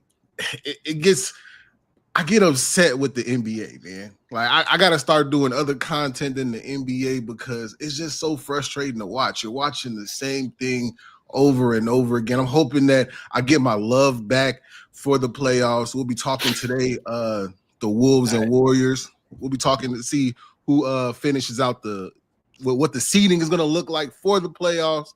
There's gonna be content dropping today or tomorrow. So I'm definitely gonna be getting back to it. I appreciate y'all calling me out because yes, the YouTube algorithm is fucking with me, but you know, I gotta fight that. I gotta keep posting anyway. Hey, ladies and gentlemen, that's a man accepting criticism and admitting that yes, he has come up short in some categories, and there are reasons for it, and yet the excuse isn't the end. It's yes, I get it. Here's my excuse, and I intend to improve. Yes, we will be getting better. I appreciate y'all for calling me out. A lot of people would just ignore that shit, man. Like I acknowledge it. I hear it. I see it. I want to build, a big Patreon up. I want to create as much content as I can, man. But YouTube at the same time just don't pay the bills. You know what I mean? It just don't. And this is coming from a guy who blew up immediately. I've been doing this for 6 years. If anyone's burnt out on this LeBron shit. And hey, those of you who are continuing to become members, I appreciate it because this is my new attempt at a solution. It's 99 fucking cents because YouTube's just making my life hell. And yes, I'm complaining. Sorry. I admit it. I am. I'm trying to find a solution because there's only so many hours in the day I can spend trying to upload a video and having YouTube reject it because I am in fact doing other things in my life. Anyways, enough of my whining, but my point is I appreciate you members.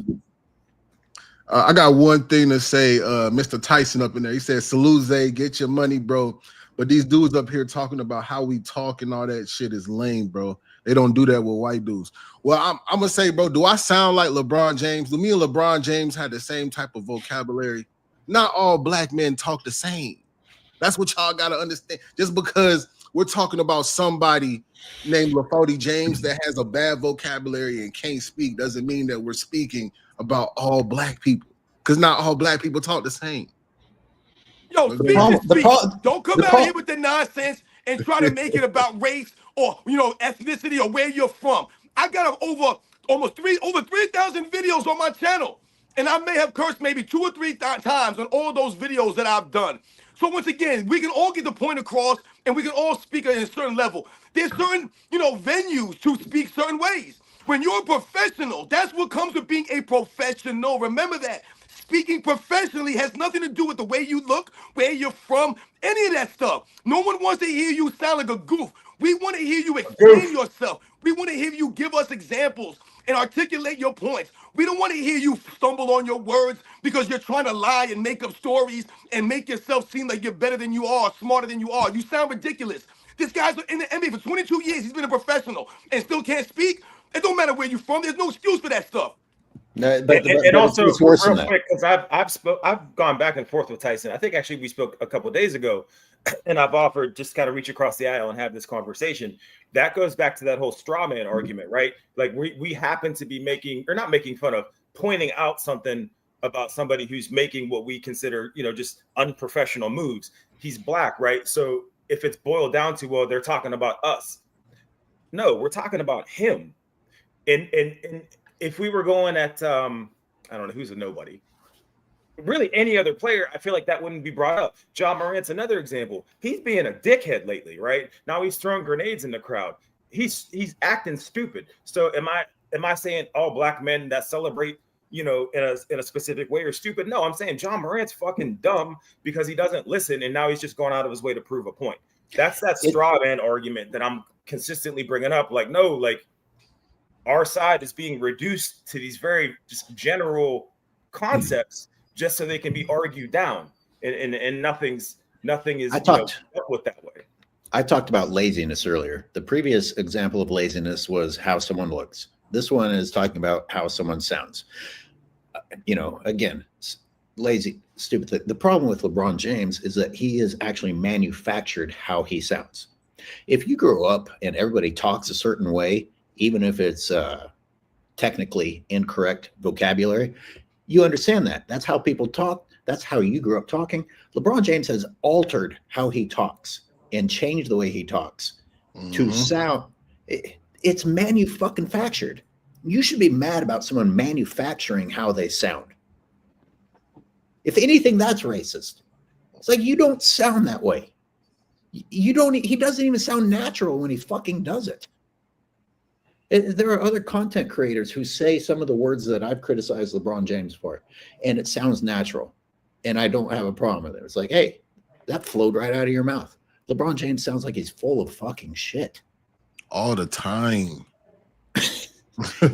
Like, it's never a moment where he doesn't talk bullshit coming out of his mouth.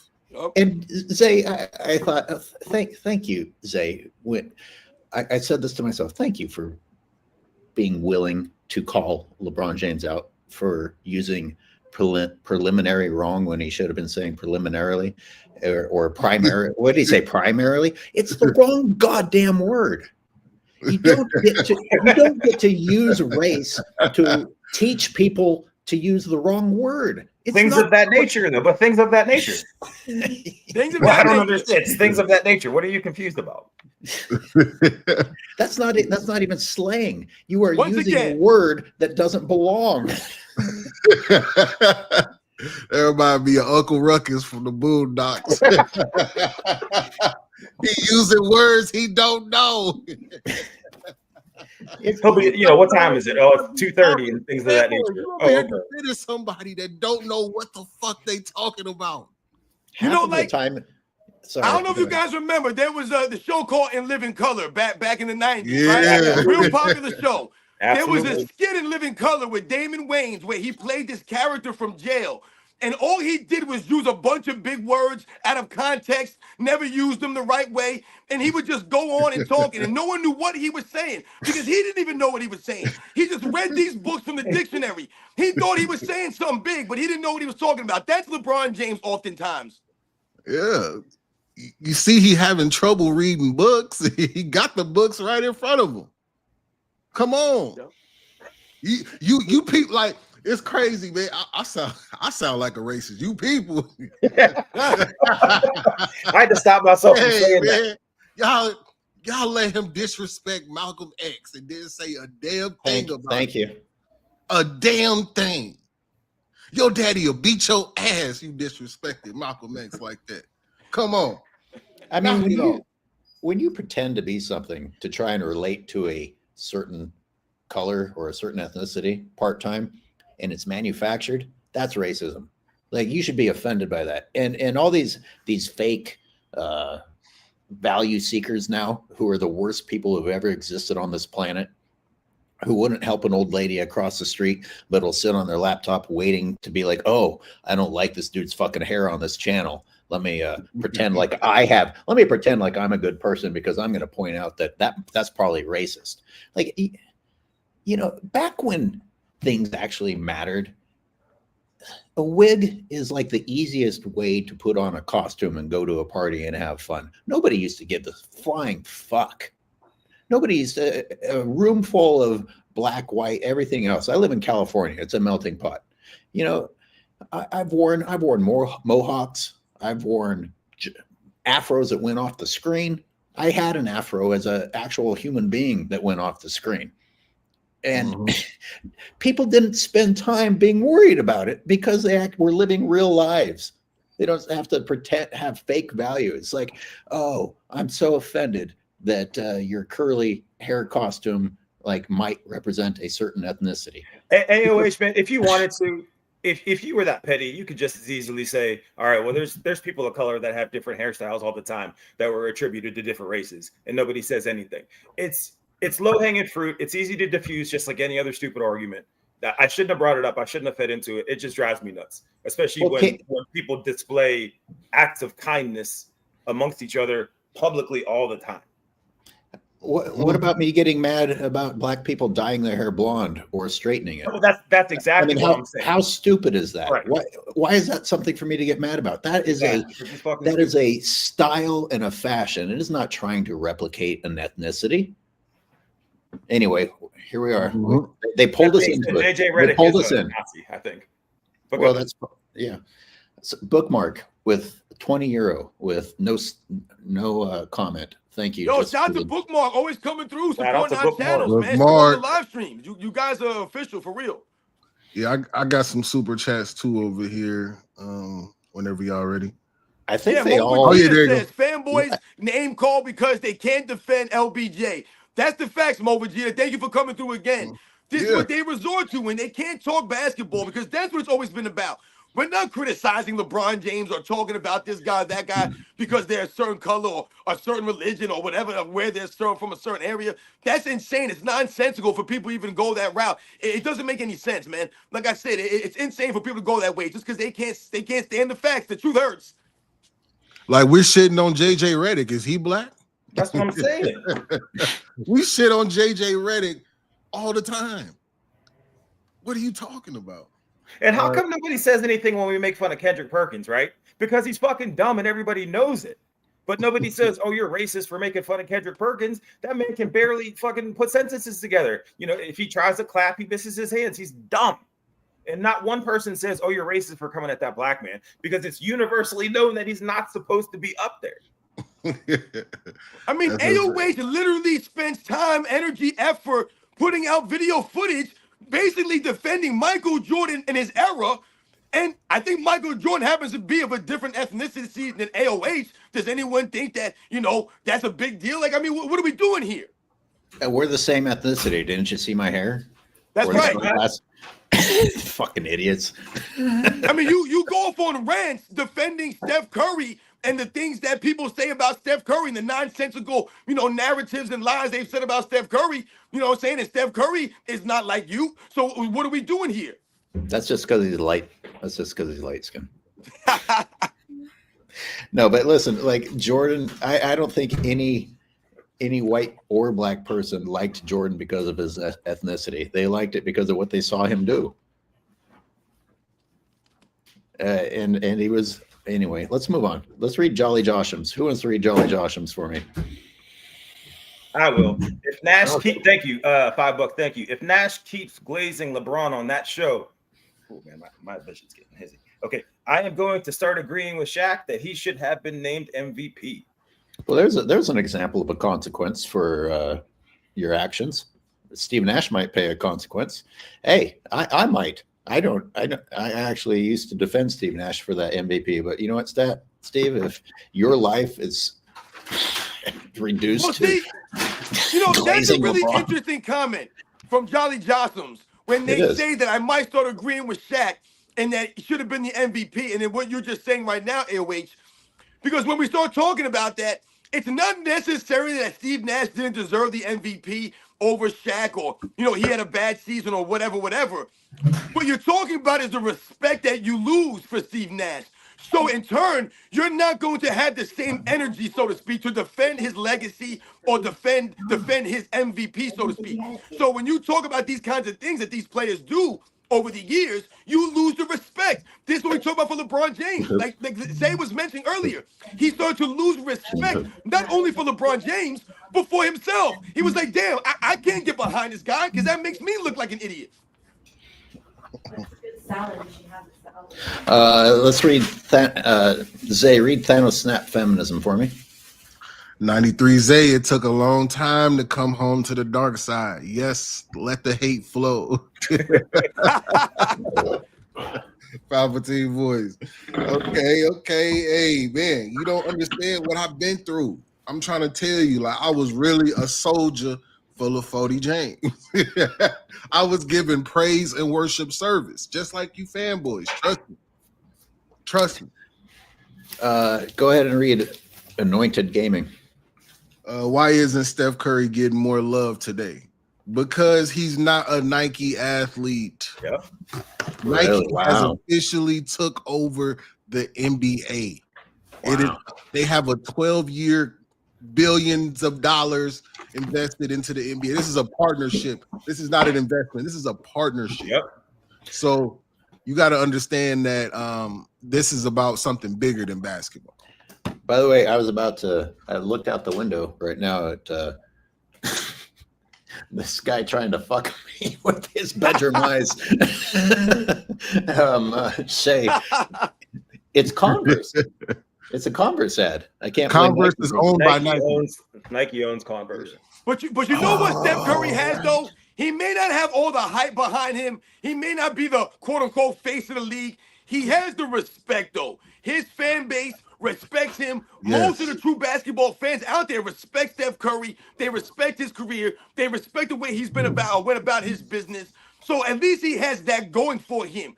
LeBron James, a lot of these other guys, they don't have that. That's why LeBron James is saying, I want my damn respect. Steph Curry don't got to worry about these kinds of things.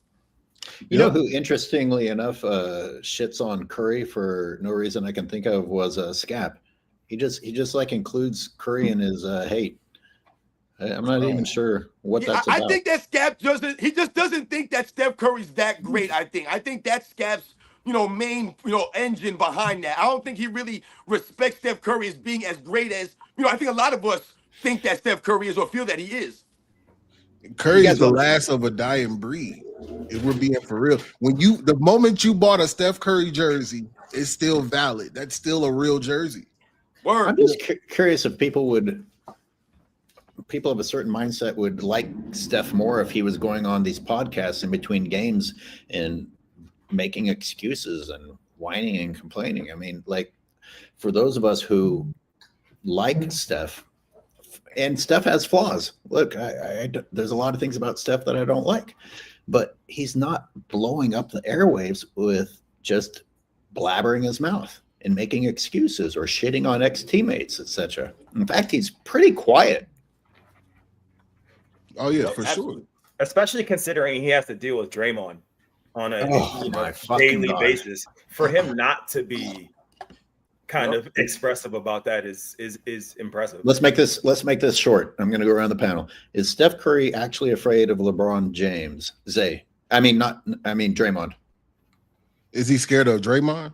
Yeah. Does he not talk about being disgusted with Draymond because of fear or because he actually likes Draymond?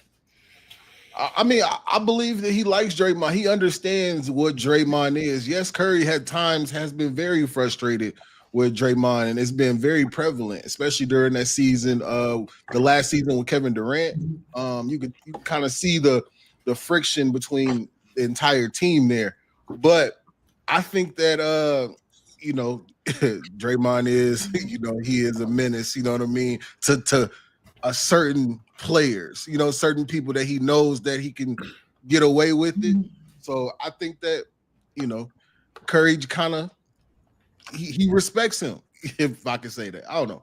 I would just say he respects him, put it like that. Well, where was Draymond when Steph was standing up to Isaiah Stewart? Like, Draymond will jump in on soft-ass Rudy Gobert, but I didn't see Draymond anywhere nearby with Isaiah Stewart. Or I think Kendrick Perkins. Ain't his hands registered? Isn't Isaiah Stewart's hands registered or not? What bothers me about Draymond Green in relation to Steph Curry is that Draymond Green really tries to act as if he would be just as great if he never played with Steph Curry. That's what really bothers me about him. He's the kind of guy that, he talks a big game, he runs his mouth, But the minute Steph Curry goes down with an injury, he missed a lot of games. You don't see Draymond Green doing anything. That's what really bothers me. But when I think about Steph Curry, and you talked about AOH, you're asking us if he's afraid of him. I don't think he's afraid of him. I think he understands Draymond Green in the regard that he understands that he's kind of fragile. He's sensitive. So he can't be too hard on Draymond Green. He has to kind of let him do his thing a little bit, let him pump himself up, feel good about himself. Let Draymond Green really believe that he's the MVP of the Golden State Warriors. He's the guy, right? It's me. I'm right there with Steph Curry. I'm right there with him. Let him think that. He knows that he needs Draymond Green to be there. Like Zay said, he needs Draymond Green to do what Draymond Green is doing at a high level. So it's Steph Curry who has to take the high road and understand the immaturity of Draymond Green emotionally, and just be like, okay, let this guy has to have this. I'll just let him have it. Yeah, the burden's on Steph Curry. He's the leader, AOH. Like we said, that's the burden. That's the greatness of Steph Curry. He's all these years, he's allowed this fool who goofed up the 2016 finals. He's allowed this dude who's screaming in Kevin Durant's face on the sidelines. He's allowed this goof to sabotage these games when they play against LeBron James teams. He's allowed this guy to be on the team the entire time, essentially. Steph Curry could have got Draymond Green up out of there years ago if he really wanted to.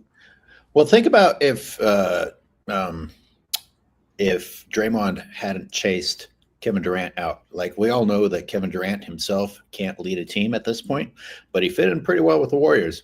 Like, do we not think that the Warriors, and in fact, the Warriors would have had another championship if like 50% of the team wasn't injured in 2019? But do we not think that the Warriors would have maybe added even a few more? Because Kevin Durant fucking fit in there great. Fit in great. That says a lot about the system that's being run in Golden State, that you just plug players in, plug them in and out, championship. You know what I mean? Curry, the star of the team, being willing to do things that allowed someone to plug in, whereas LeBron James's entire career has been everyone else has to change because of LeBron's inability to actually, I don't know. His game is so basic and limited. What's even a good word to describe LeBron James other than basic, limited, and undeveloped? Right, and you guys are just talking about Kevin Durant, like we mentioned earlier. That goes to Steph Curry's greatness. So, yes, Steph Curry wasn't the finals MVP in those two championships, but he was the best. He was the leader of the team, though, still. Why was he the leader of the team? Because the burden was on him to allow Kevin Durant to come on that team, and like you just said, Zay, to fit in seamless. And just all of a sudden, Kevin Durant's there. No one else has to make any adjustments. Steph Curry's the one that's going to adjust. He's the one that's going to take a backseat. He's the one that's going to mold his game. He's the one that's going to let Kevin Durant come there and do what he has to do. He's going to let Steve Kerr do his thing. It's Steph Curry that's let everyone else be great. Draymond Green, Klay Thompson, all the guys that have come through there and do their thing. So Kevin Durant, once again, yeah, we can say that maybe they could have stayed together and won. But remember, Kevin Durant was hearing the whispers that he was never going to be seen as a true leader of a championship team because he was winning those championships on the Warriors. No one was ever going to respect him that way. He was never going to be able to surpass Steph Curry or any of the other guys if he's playing, like I said, the sidekick essentially to Steph Curry's Golden State Warrior team, man. So he knew he had to go to another team and lead them. And that's when he went to Brooklyn, and he's been a sinking ship ever since. Yeah, his ego got fed by winning in Golden State, and he thought, you know what, I can be the leader of a team. Yep. And hey, tell me this: how many podcasts has Steph Curry come on and made excuses and explained away the past? I don't even think I've seen him on a podcast. Yeah, I'm about to say I can't remember seeing Steph Curry come out on somebody's podcast. Draymond is he's like DJ Khaled, like, right? Everyone, he talks about how great he is, but then when you get into the nitty gritty, it's like, well, what does he actually do to contribute to success? I think Steph is just kind of stuck with him.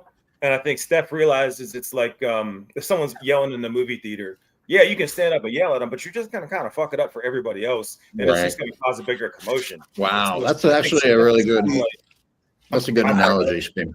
I'm not going to sit on Draymond like that because, you know, Draymond is technically the point guard of this team. Draymond does initiate the offense. Draymond does help them get started on offense. You know, obviously his main job is to pass the ball to Steph Curry when Steph Curry's coming off pin downs and screens. But, you know, the dirty work that he does do, the intimidation factor that he does bring to the soft NBA is needed in Golden State. We gotta agree on that. You know what I mean? Yeah, he is considered the tough guy. He played his role. As a That's what he result does. of a softer NBA, which I don't want to disqualify, but it is a softer NBA. Yeah, Draymond would not be as effective in earlier eras. Not at all. Consider the similarity of Draymond saying that he would be the same player without Steph, as Sports and Fitness Rants pointed out, to LeBron James saying his career would have been the same without going to Miami. Yeah, that's disrespectful. Yeah. Right? Most definitely, because somebody had to believe in you. You didn't come into Golden State starting. You didn't go to Golden State and become a starter off just your talent. You had to prove yourself. You know what I'm saying? So I don't believe it. Remember, Steph Curry had those ankle issues. If he never came and played for the Golden State Warriors and really had that success, no one's talking about Draymond Green. He's not going to make a name for himself because he's that great. That's what I'm saying. These guys get a false sense of security about their overall games. Even Klay Thompson, to a degree, he got that kind of way towards the end, where he really thought he was that dude, man. And like, yo, Yeah. Klay, you ain't that dude, man. Yeah, you was a nice player, but don't forget, you playing with greatness. And sometimes these guys forget that. I agree. You guys want to? We better finish. Yeah, I got the to Ric roll Bucher. soon. Okay. You guys want to finish Ric Bucher or save Ric Bucher for another time? We could finish. We just got one more super chat we want to get across, if that's cool. One more of yours. You're trying to jump through everyone else's. Let's just catch up on all of them. Go ahead and read LT, and then we'll get to yours. Show up here, Zay. We just have to get to him. LT says, tried to tune into the Bucks and Detroit game, and Giannis is sitting out. I can't do this anymore. Yeah, everybody's jockeying for position now after this last game of the season here. Yeah, I think the East is pretty much locked into place, right? Yeah, I don't know. Can teams move around from 3 to 6 or 6 to 9? I don't even know. I know the West, a lot of teams can move in those first couple of rounds, I think. Yeah, everything is locked up in the East. It's just the West is, it comes down to today. The playoffs technically start today. You know what I mean? If we're being honest for the West, because they're still battling for position. Yeah. Go ahead and read Mr. Shanny. Mr. Shanny, 93's, hey, my brother showed me a video yesterday of a LeBron fan turning one blind by the game into one bron. One bron. Fanboys, you're sickening. They have lost their minds, man. They're ruining the classics. You're making rap songs, love songs, rock songs. They redid the Michael Jackson. Oh, no. Oh, the Man in the Mirror thing. I didn't listen to it. Oh, my God. When are we going to talk about respect? I mean, come on. You don't just take a song and because you have a fucking whimsical idea. You have to understand the song that you're about to fucking fuck with. Jesus Christ. And Man in the Mirror, that's the whole point. LeBron James and all his fans, they're not looking in the mirror. They're not. And that's what Ric Bucher basically says. I know when you make a song like that, there's no way your butthole still has a seal on it. You know what I mean? Like, the seal is missing on your butthole, man. My God. I'm done. Listen, we have derailed. End the show on that. Yeah. I thought he said butthole ceiling. I was like, what the fuck is that? No, like I understand what he said. Yeah. A man typically his butthole is sealed. You know what I'm saying? Like it's.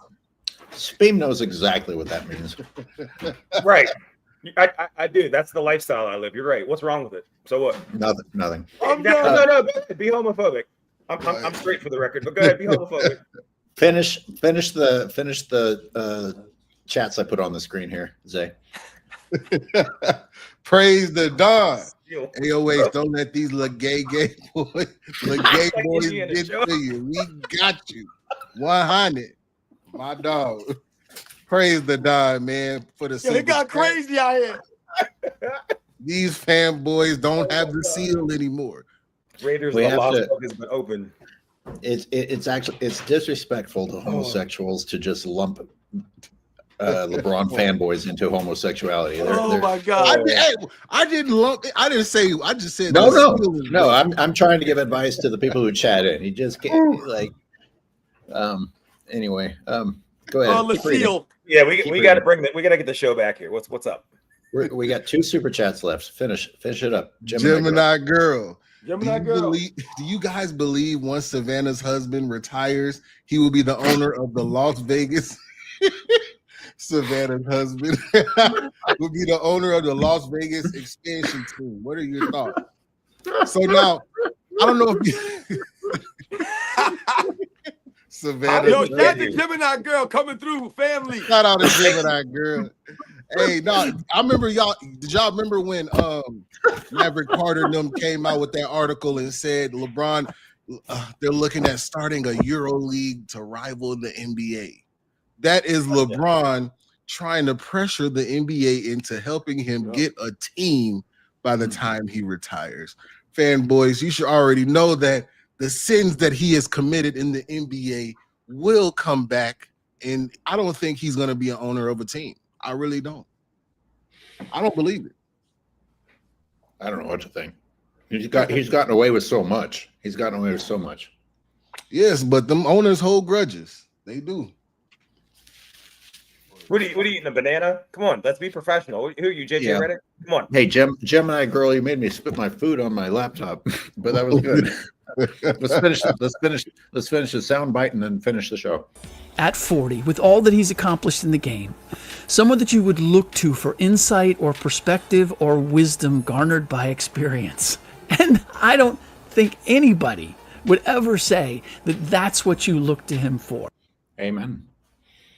Oh, wow. See, I keep stopping it right before it's almost over. Should we listen to the whole thing again? But we're here.